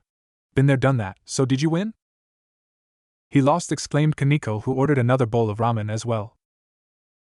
Really? For someone who lost, you don't look really down. Like heck, I'm going to be depressed. As long as I have ramen by my side, I can even kill gods, declared a grinning Naruto. The Occult Research Club barring one, sweat dropped. Yusuke chuckled. Did you at least kick ass? Kicked enough ass that I actually won. I thought you lost? Extra round, got my ass kicked pretty bad. So what are you going to do about? Going to train some more so I can kick his ass one day. Yusuke grinned and patted the blonde on his back. Good, get stronger, brat, and who knows, one day you might become strong enough to put up a good fight against me. And I'd definitely kick your ass. I'd like to see you try. A shout came from the kitchen, ending any further banter between the two. Yusuke-kun, more orders. A few asking for deliveries. Hi. I'll be there in a bit. Yusuke shouted back before looking at the blonde shinobi one more time before leaving. Well, I'll see you later, brat. Take the rest of the week off, but starting next week it's back to the daily 8-hour shifts, okay? Yeah, thanks, boss. Quickly replied the shinobi. Rias slightly elbowed the blonde in his sides. You do know who your boss is, right? Yep, he's just another name in my long list of asses to kick on my road to becoming a badass higher-ranking devil. Rias shook her head at her shinobi's flippant attitude. Erokitsune really is lucky to have met and befriended such a strong person. Meh, he sells good ramen almost on par on the ramen I eat back home, replied Naruto as he was given another bowl of ramen, which again took up almost all of his attention. He really does love ramen. Akino smiled, eyes glancing towards her king. She shifted slightly from her seat and leaned behind the shinobi to approach her king. Foo, there's your number one rival for his love, Bucho, joked the sadistic queen, causing the crimson-haired princess to narrow her eyes at her longtime friend. Her shinobi really wouldn't choose ramen over a woman's proclamation of love, right? Right. A pledge to my king. After several more bowls of ramen and more tears from Kiba, the Occult Research Club minus Kiba, who already went home lamenting on the fact that he just lost 2 months' worth of rent, walked out of the premises of the ramen restaurant. By then the moon was shining brightly amidst the cloudless night sky. A cold breeze was passing gently through the air, giving a slight feeling of chill to those who stood outside. Naruto smiled. A hand was placed in his slightly enlarged stomach as he bowed at the remaining members of the club. Thanks, guys. You need to thank Kiba-senpai, deadpan Kaneko. I was planning to, but he already left. Foo, you made him cry, Erokitsune. How, why did he cry? It was just a few bowls of ramen, right? Rias and Akino's sweat dropped while they simultaneously thought, how is 150 bowls of ramen few? Kiba-senpai is broke, answered the white-haired Yukai. Why? You ate too much ramen that he paid for. Then to pay him back, I'll treat him to ramen next time, Databeo. I think Kiba-san wouldn't want to be near ramen anytime soon, Naruto-kun, said the crimson-haired princess, as she folded her arms underneath her chest, pushing them up and making them stand out even more. Naruto, next time be sure to think before you act. I don't want something like this happening anytime soon. I know you're strong, but fighting someone as strong as my cousin was reckless, bordering insane. Naruto nodded absent-mindedly. I'll try my best not to get my ass kicked. He then looked at the sky and noticed that it was getting a bit late. Do you girls want me to walk the three of you home? He asked. The sadist placed her left hand over her mouth. Foo, planning on taking advantage of us while walking us home, you Erokitsune? No, actually walking you home is not a way to protect you, but rather a way I can save the lives of the people who are stupid enough to try and have their way with you three, quipped the shinobi. Rias actually chuckled at Naruto's remark. Protecting them and not us, has my shinobi abandoned his king to the hands of the deviants that lurk the night? I know full well that you two are strong enough to fend anything barring a high-ranking devil or a flock of fallen angel. Plus I trust your abilities just as much as I trust my king. Oh my! Such complete and honest trust in our skills. Foo, you're making me blush, Ero Kitsune. The queen quickly moved behind the blonde and enveloped him in a tight hug. Maybe I should show you just how able I am, Kitsune-kun, she added rather suggestively as she pressed her assets against his back while tracing a finger along the shinobi's chest. Oh, and she wasn't wearing a bra. How did he know? Well, let's just say there were two hard objects from those mounds poking him from the back. He blushed almost immediately because of the sudden contact. What are you doing? Ero Kitsune is really cute when he blushes. She chuckled lightly while further pressing her chest against the blonde's back. She really loved teasing the shinobi and to an extent her king, who was pouting rather cutely while also glaring daggers at her. Keeping a rather sly smile on her face, Akino turned to Rias. Era, is Bucho getting jealous? Rias' glare intensified while Kaneko remained mostly impassive, although if one were to look carefully the normally stoic girl's eyebrows were twitching. You could always join us if you wanted, suggested the devil with a rather seductive tone. Having had enough of her queen's teasing, Rias placed her hand on the sadist's shoulder, while a small tick mark appeared on her forehead. You've had enough fun today, right, Akino-chan? Era, I don't know what you mean. She tried to act rather innocently while letting go of the still blushing blonde. It's getting late, I think it's time we go, right, Akino-chan? Rias asked in rather sweet tone that barely hid her displeasure from her friend's actions. Kaneko-chan, do you wish to teleport home? I live nearby, I'll just walk. Naruto snapped out of his induced daze upon hearing the petite girl's words. Don't worry about Kaneko-chan, I'll walk her home. Akino slightly bowed, then good night, Kitsune-kun, Kaneko-chan. Good night as well, Naruto-san, Kaneko-chan, said the crimson-haired princess of Ruin before a red circle made of various symbols holding the insignia of the Gremry clan appeared beneath her and Akino's feet. Not even a second later a flash of blinding red light surrounded the two. When the light receded, the two already vanished into thin air. That was interesting, muttered the blonde, referring to the experience of Akino being clingy once more. She's been doing that a lot lately to tease him. She did do that to just tease him, right? It's not like she really was serious with all of her suggestive actions, right? Kaneko just shook her head as she started walking towards the direction of her home away from the shinobi. Ero-senpai, she whispered. Apparently having picked up on the insult, the shinobi quickly apologized. Sorry about that, Nico-chan. Senpai is being more Ero these days. Do you hate me for being Ero? No, she slowly snapped her head towards him. But I hate it when Senpai acts like a baka. Sorry for being baka, Nico-chan. As a sign of apology, the blonde shinobi's hand extended towards the white-haired girl's head. He placed his hand atop her head, his fingers moving ever so slowly to the place he knew where her ears were kept hidden. With an almost practiced motion, the blonde rubbed the spot with soft and long strides. The petite girl immediately went putty in his hands. It wasn't the first time he rubbed the girl's head since over the past 4 years this simple gesture became his way of apologizing to the young cat Yukai every time he did something stupid. Considering who he was and how immature he was back then, it was safe to say that he almost petted the girl like this on a daily basis. Why did you have to fight him? She asked in between her soft purrs. Because he challenged me to a fight. Why?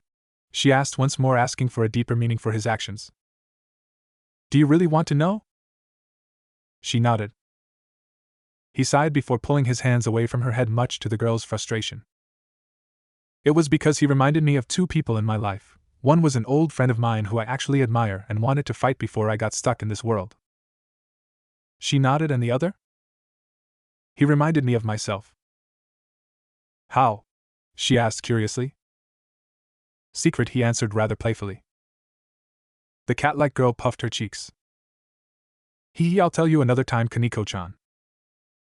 She pouted slightly but allowed him to drop the subject since he didn't seem to want to answer the question. Then are you okay now? Yeah, that meal managed to get me out of my funk. Was it really that bad? I gave it as much as I could without relying on its power, and I still got my ass kicked. Really strong? Kaneko asked. Stronger than all of us combined at the moment, admitted the slightly grinning shinobi, who was already in the midst of thinking about his epic rematch against the heir to the Bale family. What will you do now? I guess I'll train even more until one day I can beat him. Why? You know why. He smiled. I never give up. I never go back on my promises. I promised to kick his ass one day, and I will do just that. He chuckled, scratching the back of his head. She really loved that part of her senpai. The unwavering and unshakable will that never gives up. Can I still help train you? Naruto nodded as he recalled that she was the one who he trained with the most for the past month. That would be nice. Then can I stay with you tonight? Kaneko suddenly asked, making the blonde shinobi almost lose a step and fall face first on the ground. Seriously, what was up with all of his female friends? Why would you want to do that, Nico-chan? He asked, surprise clear in the tone of his voice. Help you train more tonight. Ah, I thought you meant something else. Ero-senpai. Hey, don't blame me, you were the one who suggested to stay in my place. A mischievous smirk marred his face. Or did you really do want to do it? My, is Nico-chan in heat? The tint of pink in the yokai's face became more vibrant as she heard her senpai's perverse question. Not knowing how to answer, the petite girl did the next best thing she could think of. She punched him in the shoulder, sending him skidding back a few feet away. Normally that punch would have broken someone's arm, but her senpai really was far from normal. Sorry Nico-chan, I just couldn't resist. Baka-senpai, she puffed her cheeks in a rather indignant manner. Why can't I stay? I'm going to be a bit busy tonight, answered Naruto. Training? Yep, I'm just training and doing some homework since I've missed out on a lot during the last month. Then why can't I train with you?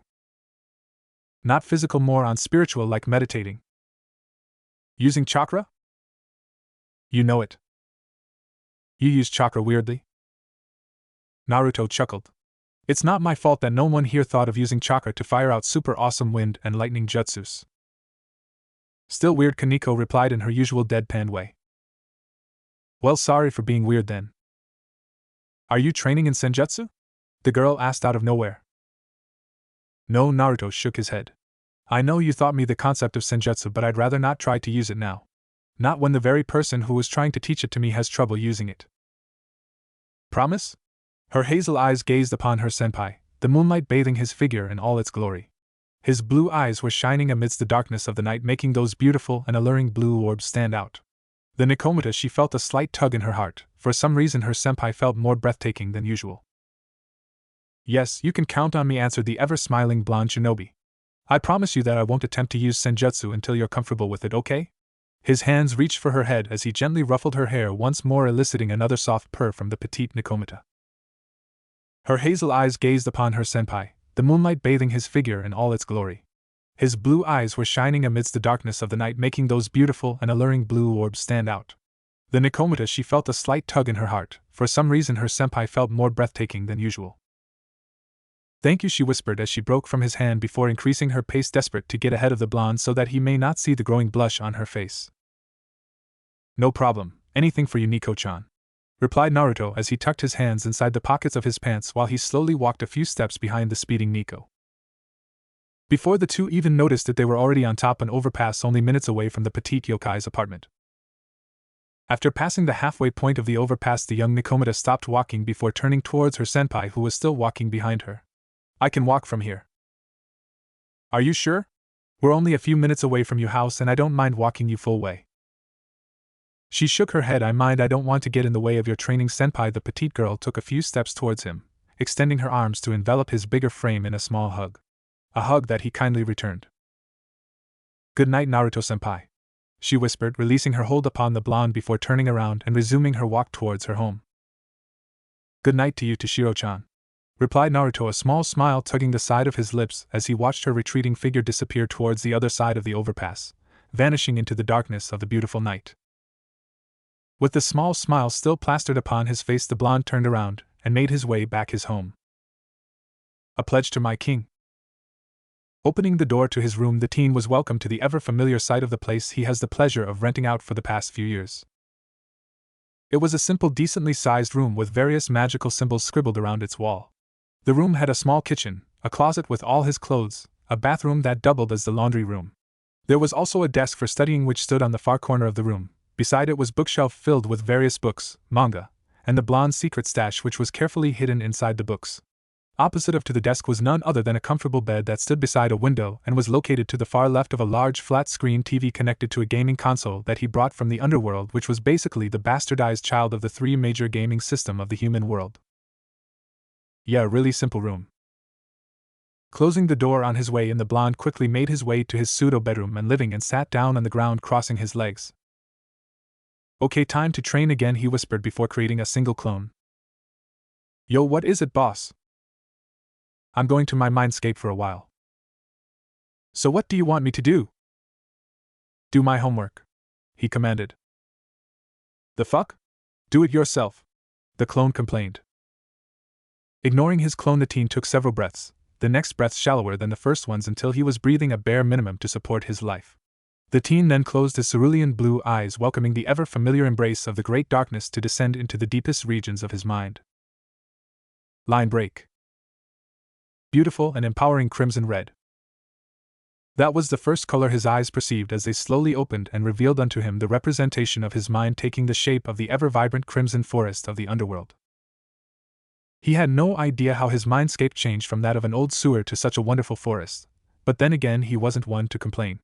To him this was definitely better than what it looked like before. Definitely an upgrade from the sewer-like mindscape that he had in the past. The forest in itself was very similar to that of the one he first gazed upon during his early days in the underworld. Trees with crimson leaves extended as far as the eyes could see, creating the image of a sea of pure, exhilarating red. However, his mindscape was not a 100% replica of that forest. Instead, there was one small variation. The blonde smiled fondly as he was the form of a small clearing from afar. It was a simple piece of land surrounded by a patch of red trees. In the middle of the clearing stood 3 stumps which were lined side by side, forming what looked like a replica of his old training grounds. For a moment, memories of his past life flashed through his mind. He could see a younger version of him tied in one of those stumps, being offered food by both Sasuke and Sakura. Those were the days. Too bad Sasuke had to ruin it all by betraying Konoha. Naruto quickly shook his head. It wasn't the time to think about them. No time to dwell in the past, he told himself, giving the training ground one last glance before moving away. He had a certain fur ball of a tenant to find. The shinobi walked silently through the wide expanse of the eternal crimson forest. His soft footstep clashing against the hardened earth was the only sound that can be heard from a distance. He did not know how much time passed, but the devil finally managed to reach a certain clearing, this one eerily similar to the place where his king tried to convince him to return with her in the past. Heck, he could even the cracked land and torn trees he made during his raging rampage. Not really the proudest moment of his life. His blue eyes gazed upon the damaged clearing until he spotted the frame of the demonic fox.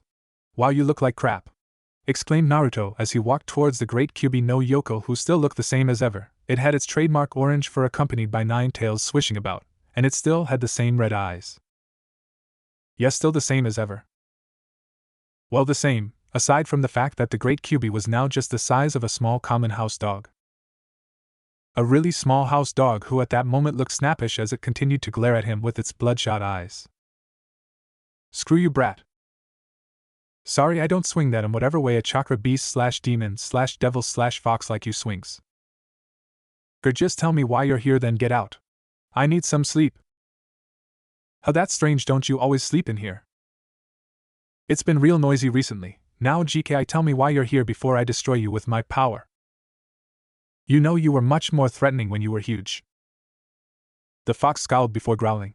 Don't waste any more of my sleeping time. Okay, fine. You think you could lend me some of your power without me going insane? Fuck off, monkey. I already willingly give you a small piece of my almighty greatness, yet you still continue to wish for more. Greedy monkey, learn your place. So is that a maybe? It's a no. But why? Come on, be a Paul Fuzzy butt. Growling.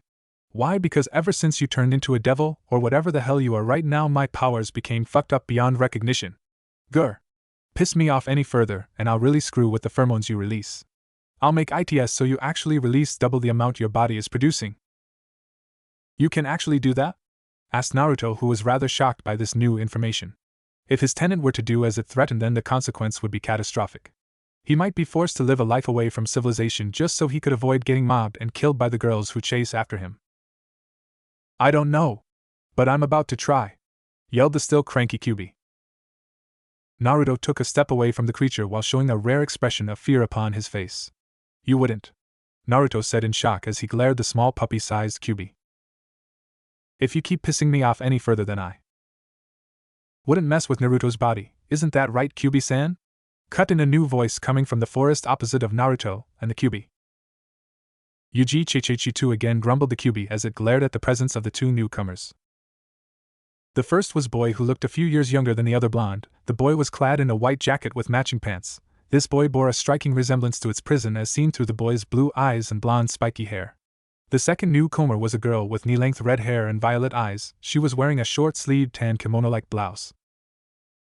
Just from the sight of the two, the QB wanted nothing more than to kill them where they stood. "Oh, don't you like us, QB-chan?" asked the girl with vibrant red hair. "Chan? Girl, you dare call me Chan? If I were back to my full size and power, I would have killed all of you without hesitation," roared the miniature QB, who by all intents and purposes did not look threatening, rather it actually looked cute. "Why all the hate?" asked the younger-looking blonde. Why? Grrr, I swear to Rikudo, hey, what the hell are you doing?" shouted the miniature Bijou as its tenant grabbed it by its small arm and lifted it up in the air.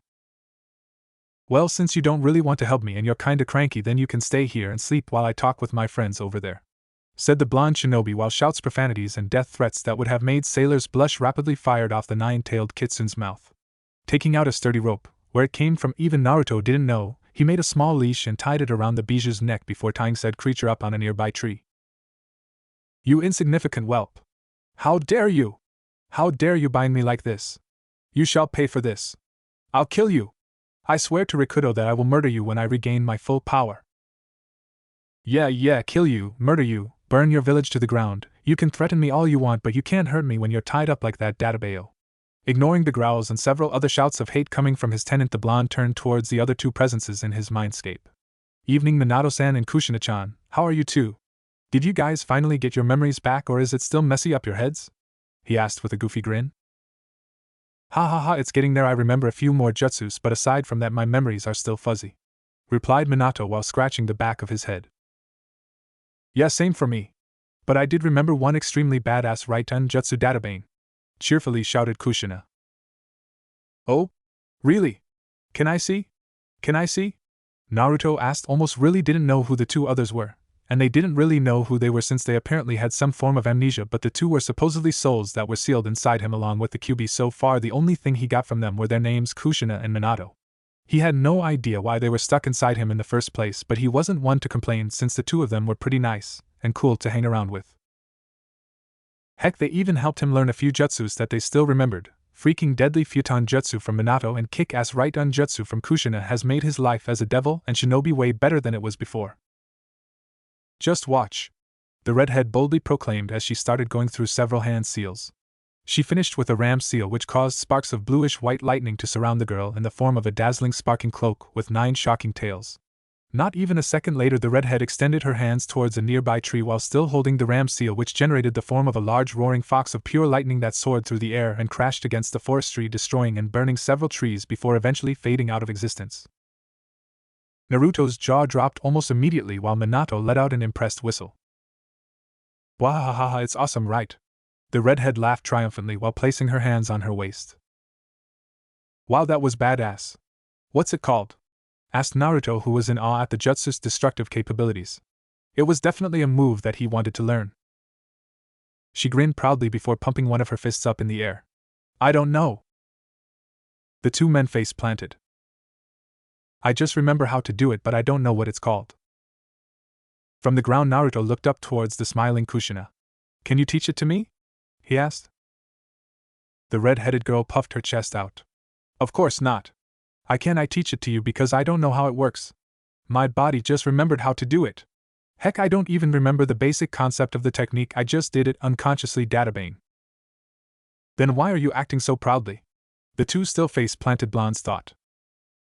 "It's really too bad that the most you two can teach me here are the hand seals and the basic concept behind these techniques if you could remember them, but then again you two have given me great ideas," said the still face-planted Naruto.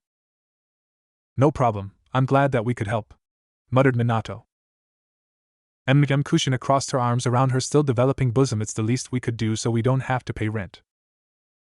"Ugh, Kushi, we don't even pay rent, or did you forget that we're inside Naruto-san's mind?" Oh yeah, forgot about that." She stuck her tongue out in a rather cute manner before tilting her head to the side and lightning bonking her own head. Kawaii, the two blondes simultaneously thought. Let it be known that both had a rather peculiar weakness towards redheads. Naruto, managing to recover first from the redhead's cuteness proximity, turned to his fellow blonde. Also, is there any way to make that Horatian thingy you've been talking about and trying to teach me the last few months any simpler? I mean, I tried experimenting on it a bit, but it was really a pain in the ass. Sorry about that, Naruto, but if I had my full notes I'd show them to you since I know they could help you out even more. Apologized the other blonde. Kushina snickered, catching the attention of the two blondes. It's because Minakuin is a nerd and us normal folk can't understand his gibberish. A tick mark appeared on his fellow blonde's head. Hey, I'm not a nerd, he quickly protested while getting up from the ground. The red-haired girl grinned, pointing one of her fingers to the boy's face. Yes, you are, you girly boy. No, I'm not, you Tamba, roared the rather ticked-off-looking girly-looking blonde. It was Kushina's turn to have a tick mark appear on her head. Flimsy, she shouted. Tomato, Minato shouted back as he glared at the red-haired girl, sparks of electricity appearing between their heated gazes. Well, thanks for the show, but I think it's time for me to go. I'll see you two and the fox next time, whispered Naruto, who by then already stood up and quickly distanced himself from the two bickering teens. He didn't really know why, but he never really wanted to see an argument between his two tenants. It just felt really uncomfortable for him to see the two fighting for some reason. That, and he really didn't want to see the blonde get his ass handed to him by the red-haired girl as he'd seen so in the past. He still shudders how it sadly mirrored his old relationship with Sakura. The shinobi took one more glance at his other tenants before shaking his head at their continued bickering and departing from his mindscape, leaving behind the two teenagers who were still glaring at each other. A few minutes of intense glaring later, Minato finally broke his glare from the red-haired beauty. So Kushi-chan want to make out? He suddenly asked. The redhead girl's eyes widened for a moment before she let out a cute giggle, a small blush appearing on her face. I thought you never asked, Minakuin, replied the girl as she inched closer towards the spiky-haired blonde. From afar, the great Kyubi no Yoko, now reduced to the size of a mere house dog, placed its paws over its ears to block out the sounds coming from the two hormonal teenage versions of the people responsible for majority of its misfortune, including its recent lack of recent sleep with all the noises the two were constantly making. I fucking hate you monkeys, it muttered under its breath while swearing revenge upon them all. Line break. A tick mark immediately appeared on Naruto's head as he returned to the real world after his rather fruitless session of talking with the residents of his mind. The fuck are you doing? He blurted out as he watched his clone picking its nose while laying down on his bed in a rather lazy manner. Reading, said the clone, who pointed at the magazine sprawled out on top of the bed. And what are you reading? The clone lifted up the magazine and showed Naruto the cover, which had a smoking hot redhead woman clad in a rather skimpy lingerie. Porn. Naruto started rubbing his temples. Did you at least do my homework? He asked. Nope, was his clone's quick reply as it turned a page from his magazine. Why? The clone glared at its creator. Because fuck you. You don't even want to do it for yourself, then why the hell should I bother doing it for you, Databeo? Those were the famous last words from the clone, who was instantly dispelled by Naruto. Stupid clone, whispered the blonde as he reached for his materials for school. Having skipped a lot for the past month, he had a lot of catching up to do. Ugh, I'd rather fight a group of fallen angels than do this, he complained as he opened up a textbook labeled Japanese mythology and began reading about the god and goddesses of Japan, particularly a passage about the god of the sea and storms. Interesting sword, he whispered as he continued reading the tales of the god's journey for homework. A pledge to my king. The next week or two for one Naruto Uzumaki was rather, well, to put it in one word, normal. Most of his time was spent doing rather menial tasks such as training both his body and mind, doing schoolwork, running from the different mobs, screaming at a certain member of said mob to get his stomach stabbed by a spear in response to a comment that the blonde should get a hand pierced through his chest, beating the crap out of all the haters who wanted to maul him, distributing his devil contracts on streets using his clones, working in the ramen restaurant, secretly eating ramen from said restaurant, getting chased by a rather pissed-off owner of said restaurant after being found guilty of secretly eating the store's ramen, getting blown away by a demonic ray gun from said restaurant ramen shop owner. To some this may sound like an insane week, but for one Naruto Uzumaki it was relatively normal when compared to the other thrilling stuff he's done throughout his life. Although the week was not entirely that boring, as it did have certain highlights as seen through the times the blonde shinobi spent with the other members of the Occult Research Club. Without having to train 24/7 for his middle promotion exam, the blonde shinobi managed to spend more quality time with the other members. He and Rias divided their time between talking about several topics such as the current ongoing around the different realms while also talking about the newest anime shows that were currently trending both the human world and the devil world, along with playing chess, a game which Naruto hated because he thought it was boring beyond hell. But he bared with it since his king always enjoyed playing a game, or 2 or 20 against him. With Akino, the teen spent most of his time with her, blushing furiously as she often teased him with her body, much to his king's displeasure.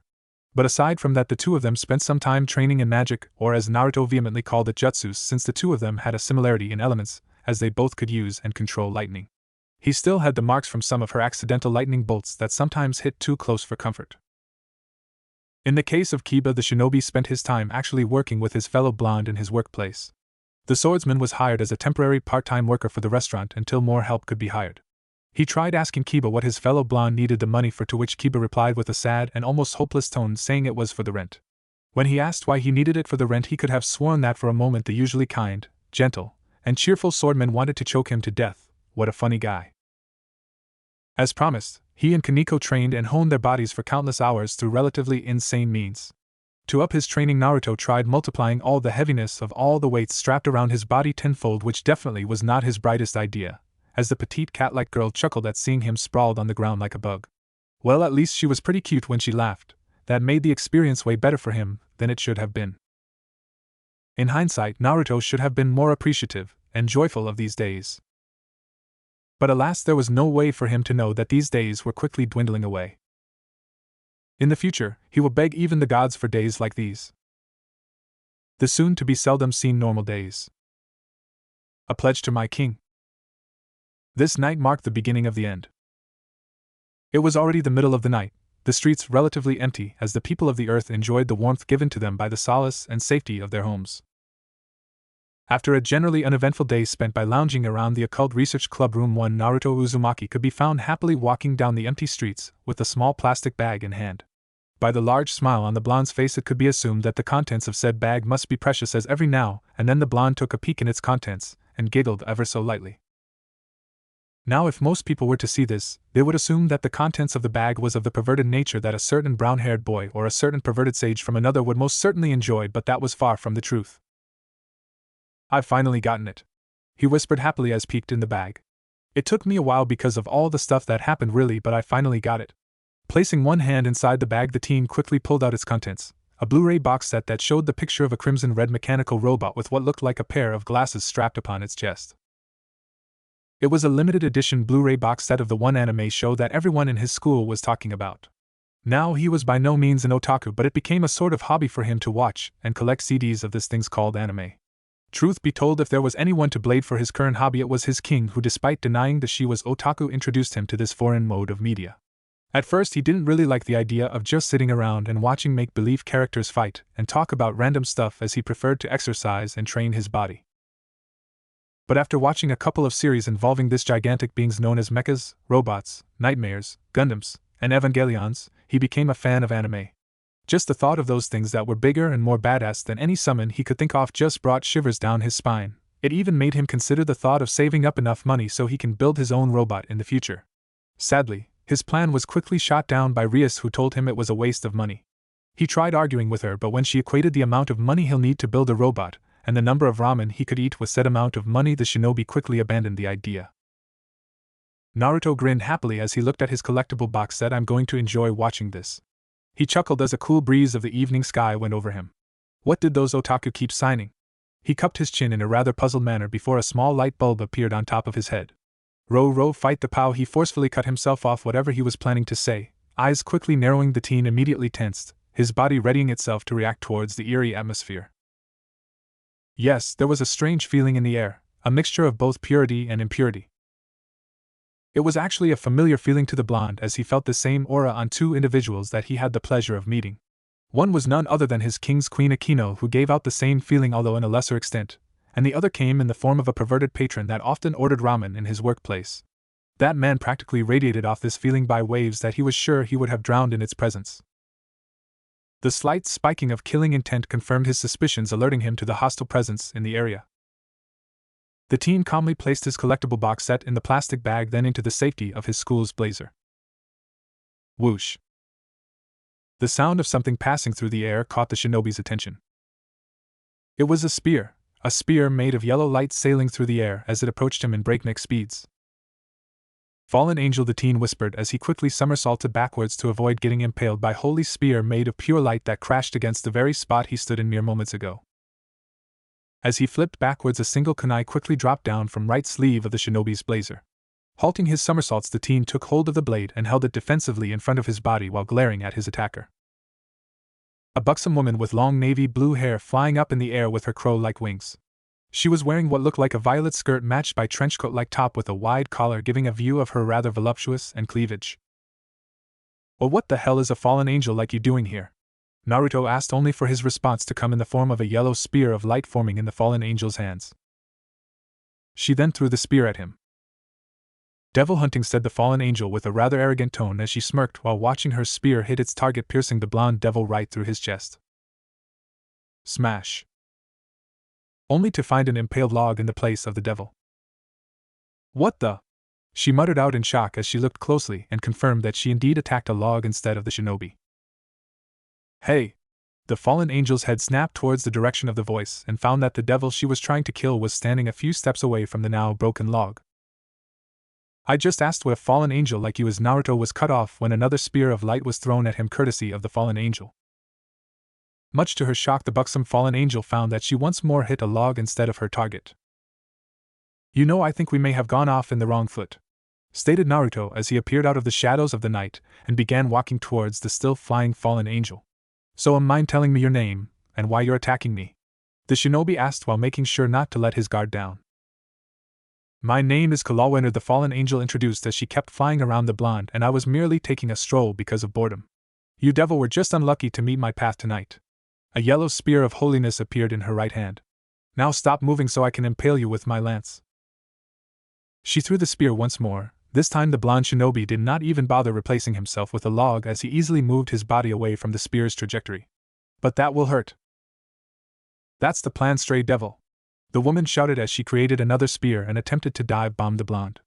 However, she did not even come close into hitting her target as the blonde carefully parried her initial thrusts with his kunai and avoided her follow-up spear throw that attempted once more to impale the shinobi.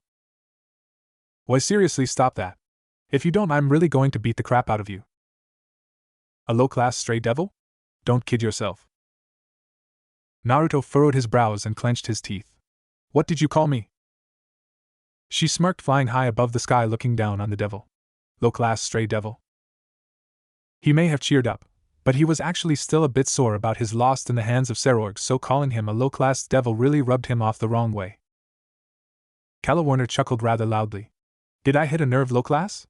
she asked as she kept looking down on Naruto. "That's it. You decided to fuck with the wrong devil tonight," yelled Naruto, Screw trying to play around and gathering information. This woman was going down. He started channeling chakra around his body, his power levels slowly spiking up. "I'm going to kick your ass first and ask questions later, Databeo." "Hey, I'd like to see you." The blonde devil disappeared from her vision in a burst of speed. 2 feet-shaped cracks were visible on the spot where he stood moments ago. "Try," she managed to mutter out before a fist landed on her left cheek. It was a punch, just a simple punch that sent her crashing from the high heavens where she flew towards the hard surface of the concrete ground. With a loud crash, the pavement cracked under the force of blow which would have probably killed or incapacitated its target. The fallen angel yelped in pain but endured the blow to the best of her capabilities. With all her might, Kalawiner rolled out of the broken pavement just in time to avoid an axe kick courtesy of the devil. The pavement, however, was not lucky as it cracked even further under the might of the blows, sending large debris flying around the area. The fallen angel quickly brought her hands up over her face and chest, protecting herself from several large chunks of earth that pelted her voluptuous frame. However, before the hail of deadly rocks could even end, Kalawiner was already sent skidding away as a fierce kick courtesy of the shinobi landed upon her guard. She gritted her teeth. Her arms hurt like hell. They were sore, but she knew that at least it was still functional. The fallen angel extended her left hand to the side, conjuring another spear of holy light. With her wings flapping ever so fiercely, she shot herself from the ground and once more flew high above the shinobi. Blue eyes focused upon the airborne fallen angel. "There," the teen whispered as he tossed 2 kunais at the fallen angel. Kalawiner saw the 2 projectile coming from miles away. With the shifting of her body, she was able to evade the first blade, and with a sway of her spear, she was able to parry away the other. The fallen angel gazed upon her target before throwing the spear in her hand towards the shinobi. Predictably, her lance was once more easily evaded by what she thought was a low-class stray devil. She gulped. A feeling of dread quickly coursed through the Calawarner. Any feeling of arrogance, superiority, and confidence that she may have had going into this battle was washed away as one single idea formed in the recess of her minds. She may have bitten off more than she could chew. With a burst of speed that she could barely comprehend, the blonde vanished from her vision. Although, still not used with dealing with his speed, the fallen angel succeeded in bringing up her guard to block the blonde's fierce blitz. This time his fist missed its intended target in her chest and instead landed on her right shoulder. Boom! She heard the teen whisper before she was blown back a few meters away by the sheer force of the blow. A loud audible crack echoed in the area, assuring the two combatants that the blonde broke something with his punch. It took all that she could to not scream out in pain. She could feel several of her shoulder's bones were already broken from just getting hit, causing her right arm to hang uselessly to her side, further handicapping her from this fight. It was clear who was going to win. Clicking her tongue, the fallen angel quickly formed another spear with her better hand. If she was going to get killed, then it was better if she went down fighting. Taking aim, she threw her spear once more, and much to her surprise, the teen did not evade this time, but rather he parried it away with a kunai. Her mystical spear that embodied her holy powers could not even destroy a simple knife made of some kind of metal. Whoosh! The small metal knife sailed through the air, missing the fallen angel by a large margin as it planted itself far behind her. "Your aim sucks," Calawarner couldn't help but mutter out. "Says the angel who can't hit a little lowly devil such as myself with one of your oversized shiny holy dildos," replied Naruto in a rather offhanded manner. The fallen angel had the decency to blush upon hearing his rather crude words. "You dare to mock me, you devil?"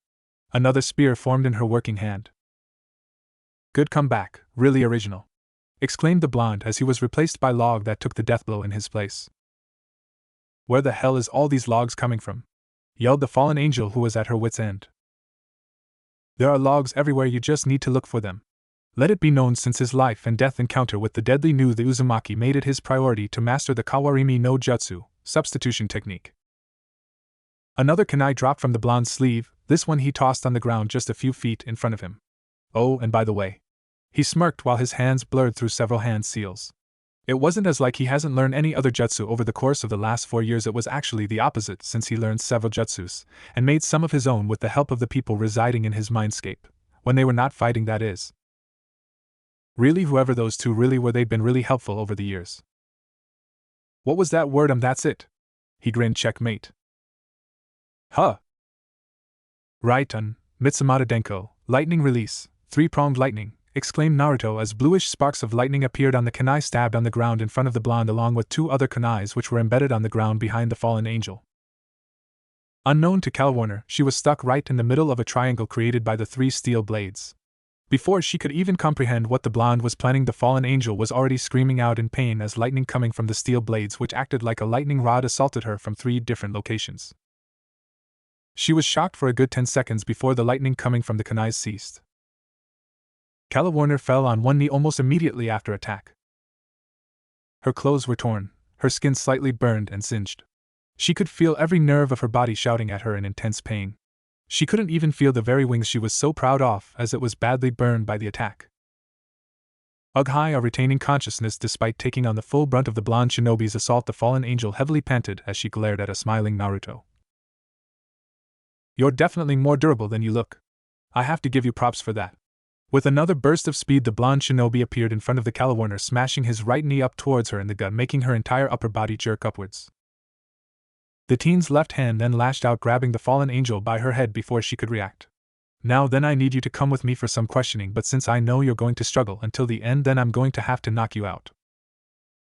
Wisps of blue chirping lightning started appearing around his left hand. This might hurt a bit. This was one of the few techniques he developed by himself over the past few years. His own version of the jutsu that pierced him through the heart, but rather than piercing this jutsu was focused on just grabbing the enemy and electrocuting them to death. Not that he was going to use it by its full power, since he needed her alive after all. "Right, Rakurai, lightning strike," the blonde whispered as the bluish sparks surrounding his hands became even more concentrated. The sounds of 100 birds chirping about could be heard from afar as electricity channeled through Calawarner's pain coursed through the fallen angel's system. Her eyes slowly rolled to the back of her head while drool fell from the side of her mouth before an overall sense of numbness began kicking in her body as her world slowly turned black. Eventually Naruto released her hold on the woman's body, letting her fall down on the ground unconscious. Someone's going to have one massive headache when they wake up. The devil then looked at the woman's down form. But I think I might have gone a little overboard. The shinobi from Konoha suddenly chuckled. Well, it's nothing Rias-chan or Sato-chan can fix. He walked towards the fallen angel's body before bending his knees and extending an arm to grab his would-be prisoner. Now to get some answers as to why you're hanging out in our turf. The blonde sighed as he detected another spike of killing intent in the area, this one more malicious than the one belonging to his already fallen foe.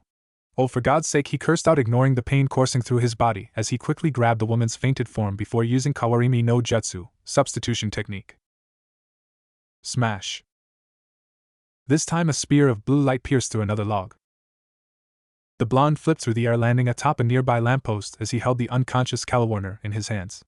Another dildo, this time blue. His eyes narrowed on the spot the spear hit. It was thrown an angle that would have killed both him and the unconscious fallen angel in his hands if it hit. Turning his head towards the direction from which the spear was thrown, the blonde shinobi saw another fallen angel flying in the sky. This one looking like a middle-aged man with short black hair, wearing a violet trench coat over a white shirt, which was topped off by a black fedora. How fortunate of me! To bump into someone strong in a place like this. I was only here to see what the bitch was doing, but who knew I'd find a gem worthy for battle here. The fallen angel stared at the devil with a rather crazed expression on his face. My name is Danasik. Fight me! Naruto jumped down from the lamppost and landed on the ground with a barely audible thud. He knelt, gently placing the unconscious Calawarner against the post before quickly turning around and lashing his leg out to kick another light spear that threatened to kill both him and Calawarner. Oi, what the hell was that for? You could have hit her. She was weak and insignificant. Her death would have not meant anything. What was that? Naruto asked as he glared at Danasik. I said she was weak. I don't care if she dies. To emphasize his point, the man created and tossed another spear at the unconscious Calawarner. Responding quickly, the blonde shinobi managed to grab onto the spear. He winced almost immediately as he felt the palms of his hands burn as it came into contact with the holy object. Ignoring the pain, the teen tossed the spear away, causing it to dissipate into the air. A devil looking out for a fallen angel? Ha ha ha ha, I'd never think I'd live to see this day. The sharply dressed gentleman roared out in a bellow of laughters. Being one who believed in the words of his old sensei Kakashi, Naruto couldn't help but feel pissed at the fallen angel's actions. Those who abandon their friends and comrades are lower than scum. Naruto whispered as one though came to mind, this guy was definitely going down. Friends? I don't care about those. She was weak. Now I'm like her, you on the other hand look strong, so fight me seriously, you stray.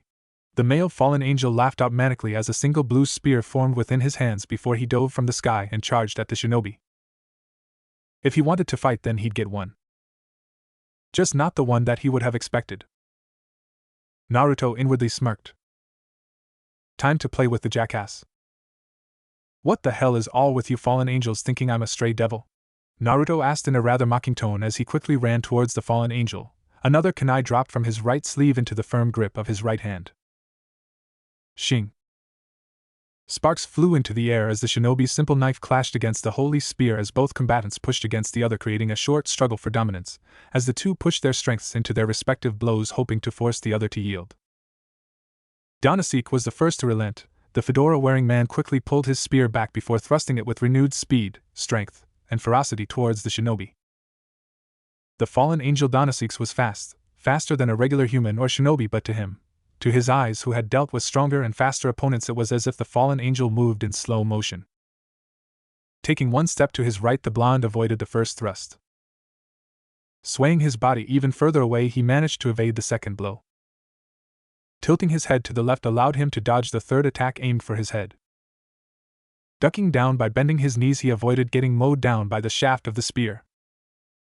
From his lowered position, the shinobi sprang upwards with his kunai firmly gripped in hand.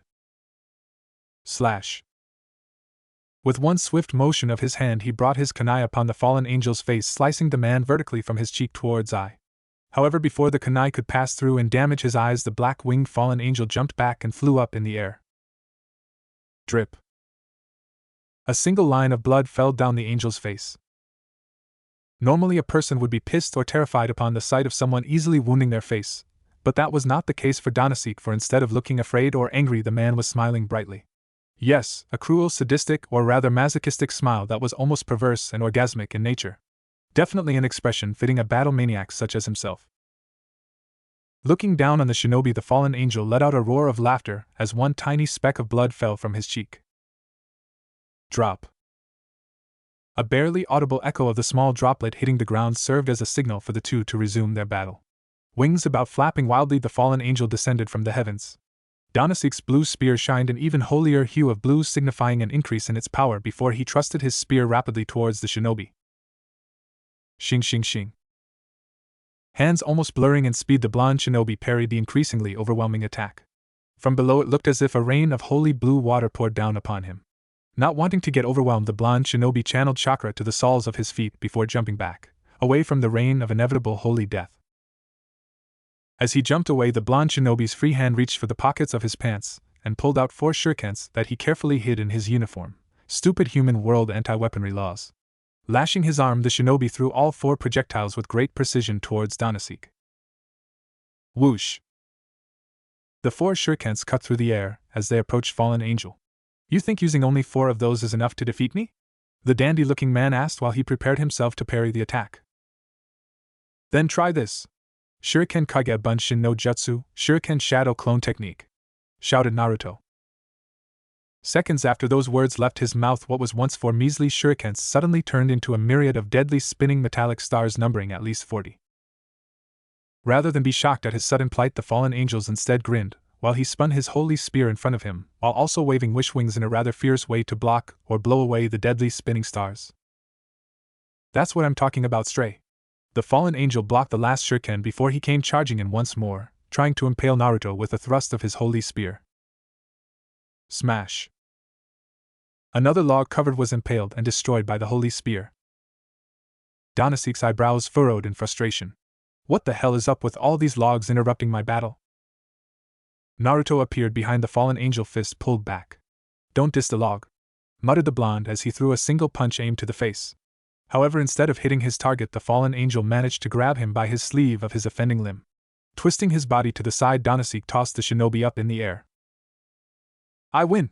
The man shouted as he threw his spear towards the airborne blonde in an attempt to gore him and end this battle.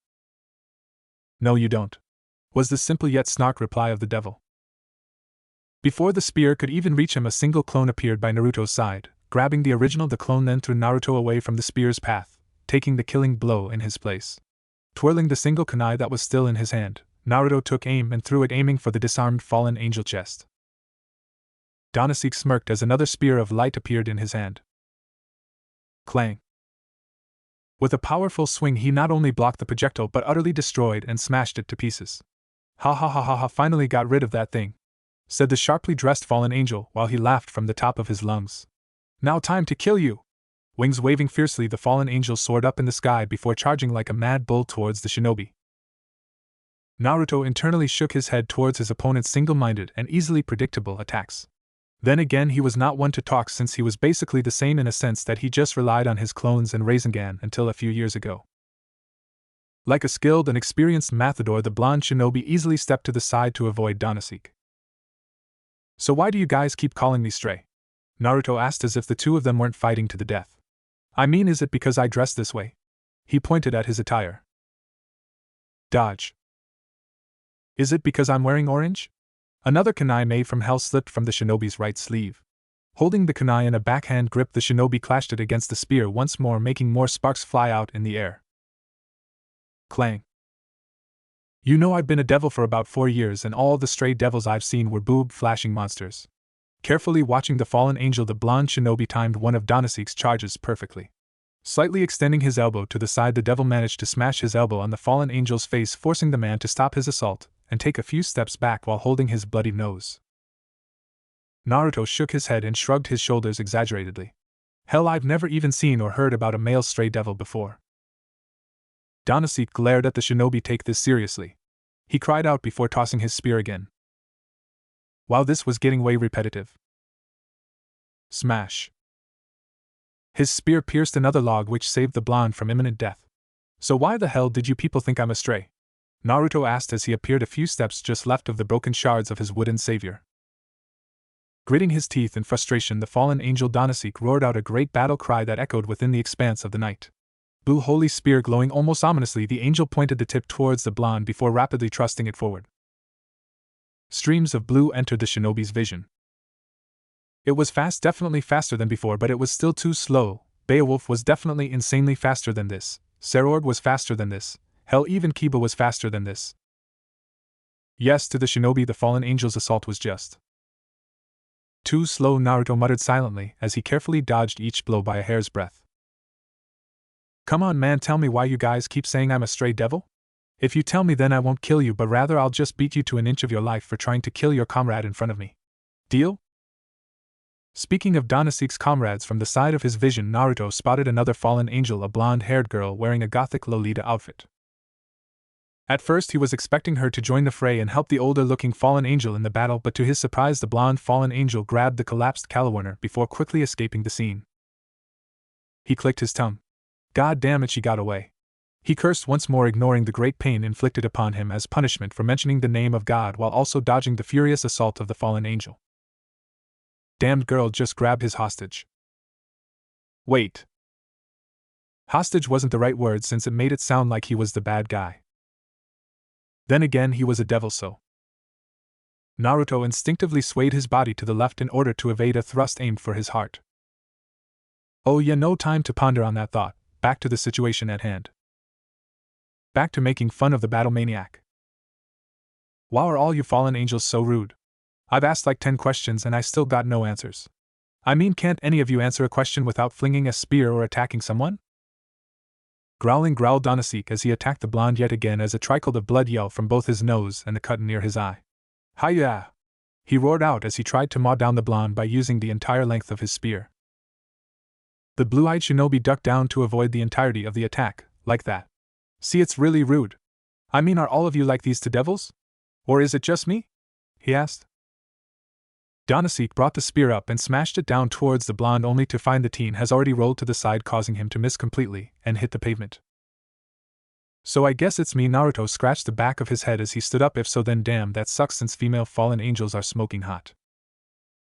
That much I can agree with you, since those whores' bodies were made to tempt men, exclaimed Donasek as he kept up his assault while trying his best not to get frustrated over the shinobi's words. Stupid, annoying blonde devil. Again the fallen angel fiercely swiped his spear.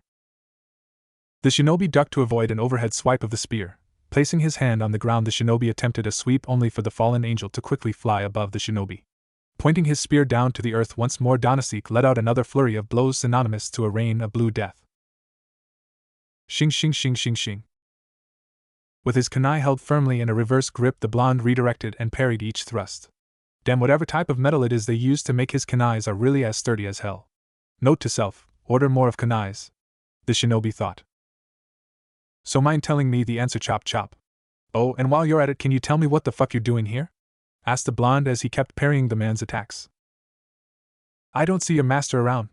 I don't feel your master around. That's why I think you're stray. As to why I'm here, it's none of your business, stray. Now are you satisfied? Now fight me seriously, roared the fallen angel, his attacks getting even fiercer. You think I'm a stray devil because I'm not near my master?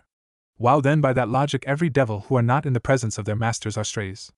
Naruto's blue eyes gazed at the fallen angel's frame. By now he was properly adjusted with the timing, force, and speed of each the man's blows. It was time to end this soon. Naruto laughed. Is that it, man? I mean, come on, are you fallen angels one-trick ponies who rely on your oversized didlos for attack? Hell, I'm confident that if I wasn't a devil I would have still been strong enough to beat you. Actually, I'll just stop talking and let my attacks do the talking for me. The blonde devil took a deep breath while slightly bending his knees and leaning towards the slightly seething and panting Donasek. The man was in his range. Ikuzo, let's go, the shinobi smirked before he suddenly kicked off the ground and jumped high up into the air, catching the fallen angel in surprise as the man did not even think of the possibility that the shinobi would jump from such a great distance. Donasek greatly paid for his mistake when the soles of Naruto's feet met the fallen angel's liver, which elicited a loud shout of pain from the battle maniac before he was shot towards the ground. However, it did not end there, as upon contacting the earth the fallen angel's body bounced off the ground high enough to allow Naruto, who landed behind the fallen angel, to firmly plant himself on the pavement. allowing the blonde shinobi to deliver a particularly devastating shoulder check upon the Danasik's chest. Crash. The fallen angel's back smashed against a nearby concrete wall, his body drooping forward. Not relenting his assault, the blonde shinobi quickly grabbed Danasik by the top of his head before slamming him down towards the pavement, creating a small crater underneath the man's head. "Oh, and before I forget," whispered Naruto, hand still placed upon the older man's head. "I'm not a stray devil."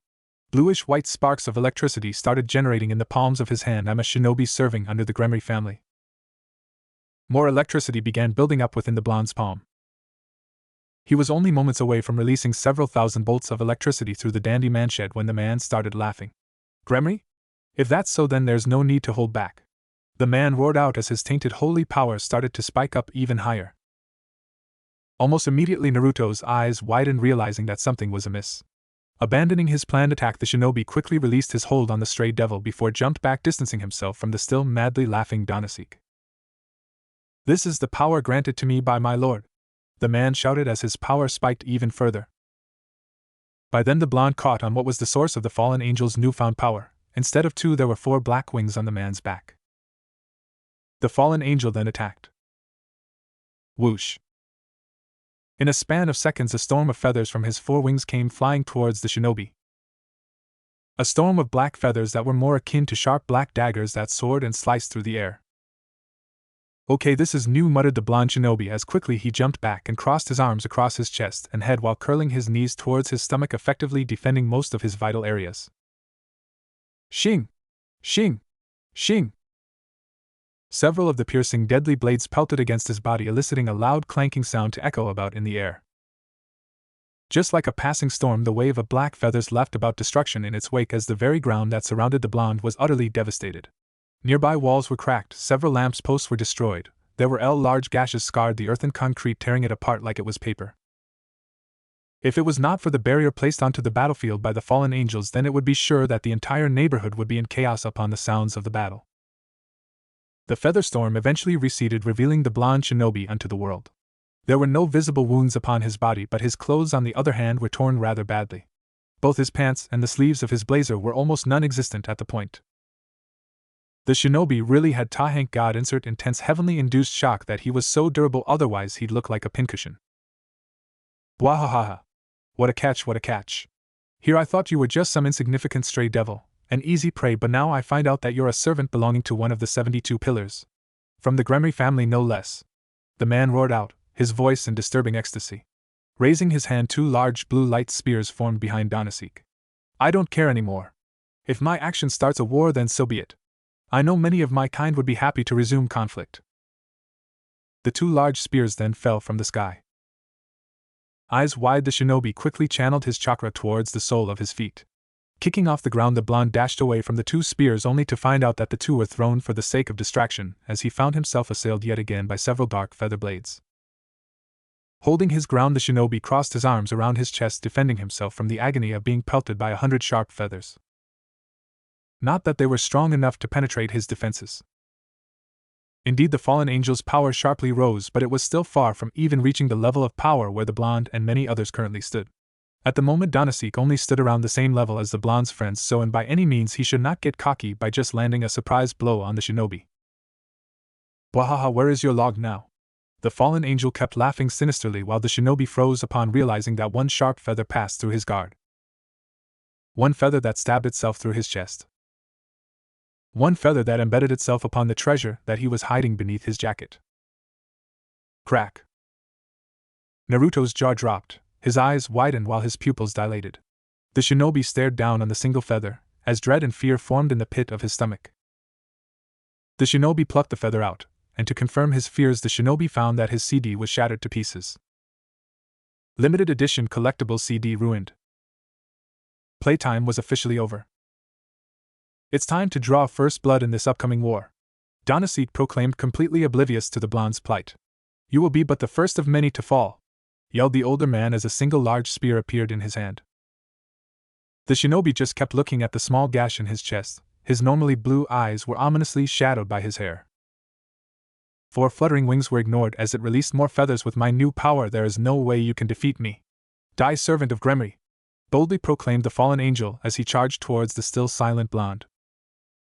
"You," the teen whispered as he ignored the fallen angel's babblings and evaded the thrust of the man's spear. The teen then stomped on the ground with such force that it created a small shockwave which blew away not only the offending feathers but also Donasik, who was attempting to stab the blonde. "You," the blonde's killing intent spiked up along with his chakra, and a small amount of his crimson malice filled Yuki. "You broke my CD!"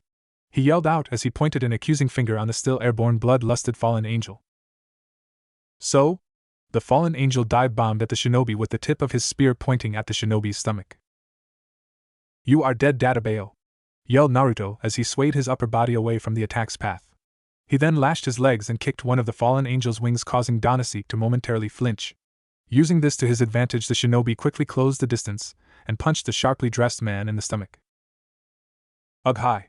The man grunted in pain before another fist soon met his face, which sent him crashing through a nearby lamppost. Channeling chakra to his feet, Naruto kicked off the ground and charged towards the wreckage. However, before he could even attack, the shinobi was forced to jump back and dodge as several light spears along with the now broken lamppost were thrown at him by Donasik. "You said I can't defeat you, right?" The shinobi snickered as he methodically avoided several more spears being thrown at him by the fallen angel. It was no use. By now his own eyes were already well adjusted to the new strength and speed of Donasik's new attacks. "You have no idea how many people I fought told me that." With a puff of smoke, 2 kunais appeared in each of the blonde's hand. With a quick flick of his wrists, he threw both blades at the fallen angel. Whoosh whoosh. Both blades passed through all of the fallen angel's wings, missing their targets almost entirely. "Huh, what was that?" "Your aim sucks," shouted Donasik as 2 large blue spears materialized above him. "It's about time I end this." Choosing to ignore the fallen angel's comment, the blonde just grinned as he continued his on with his words. "But do you know what I did to them every time they mouthed off like that?" He extended his left hand to his side while devilish bat-like wings snapped out of his back for the first time in the battle. The blonde shinobi then propelled himself from the ground and flew towards the fallen angel with newfound speed. It then happened in a flash. A puff of smoke surrounded the 2 kunais that were thrown, revealing themselves to be transformed clones of the blonde shinobi. Smirking, both clones simultaneously waved one of their arms towards the fallen angel's wings. "Futon, Kazakiri. Wind release, wind cutter," the 2 announced as a violent arc of destructive wind was expelled from their limbs. Having been caught off guard, the fallen angel shouted out in extreme pain as he felt all of his wings being torn, slashed, and shredded apart. Donasik hurriedly looked back to his wings, unconsciously committing a grave mistake that a battle maniac like him should surely know. He took his eyes off his opponents. Before he could even look back at the devil, it was already too late. A compressed sphere of pure power that formed on top of the blonde's left palm was rammed through Donasik's stomach. "I kicked their asses!" shouted the blonde devil as he pushed the sphere with one hand, grinding it further towards the fallen angel's body. "Rasengan!" Spiraling sphere, the teen announced with a loud shout as Donasik's body was launched backwards, soaring through the air until he eventually fell and crashed rather violently towards the shattered and broken concrete road. The roles has been reversed. The blonde devil, who opted to stay on the ground, was now soaring high above the sky, looking down on the gravely wounded fallen angel who kept to the sky. Naruto slowly descended down towards the collapsed figure of the fallen angel.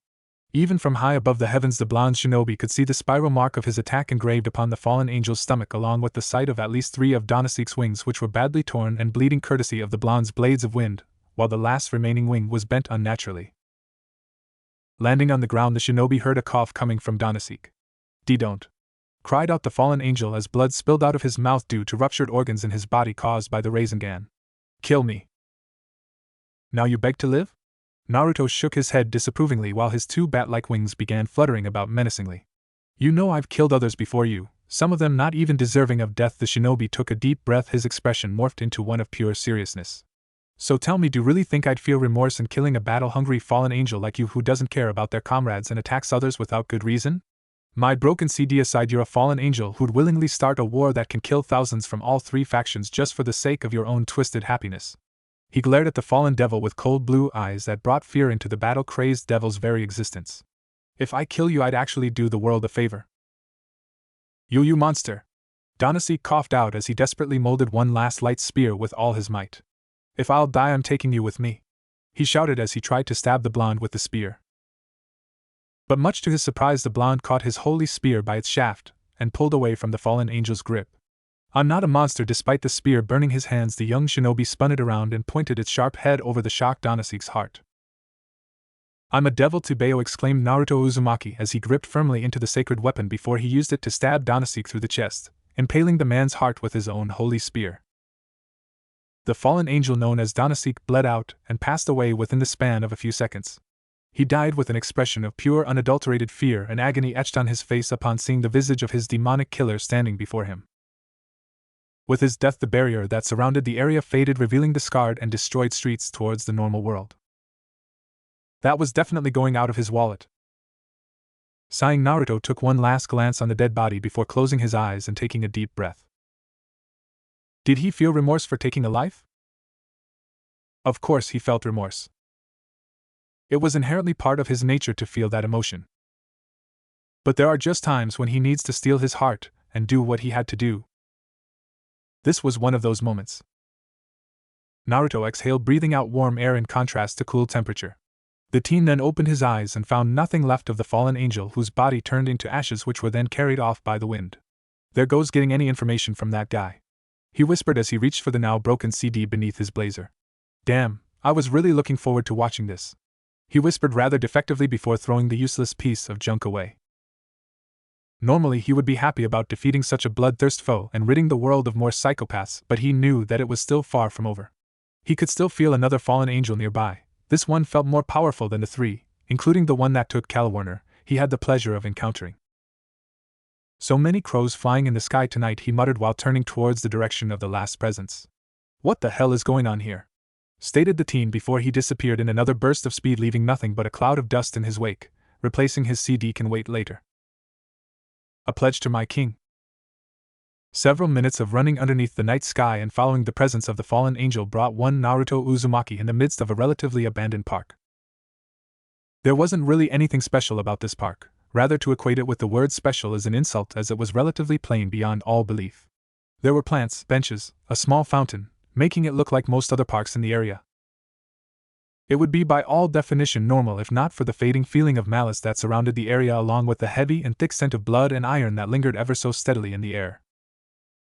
At first his eyes darted towards the source of the malice, but found only a small amount of it remaining, along with a trail of feathers possibly belonging to the fallen angel he had felt earlier. A pained grunt echoed ever so weakly, grabbing the shinobi's attention. The shinobi from Konoha's head moved almost mechanically towards the source of the noise, which incidentally was also the source of the heavy metallic scent. Naruto Uzumaki froze upon seeing a familiar teen. A teen who was often one among the many people that constantly chased after him while spewing out various curses and death threats. It was the very same teen he screamed at a few days ago. Yes, lying there on the cemented ground soaked in a pool of his own blood, with spear of pure red light impaling him through his stomach, was none other than the dying pervert known as Issei Hayato. Well shit.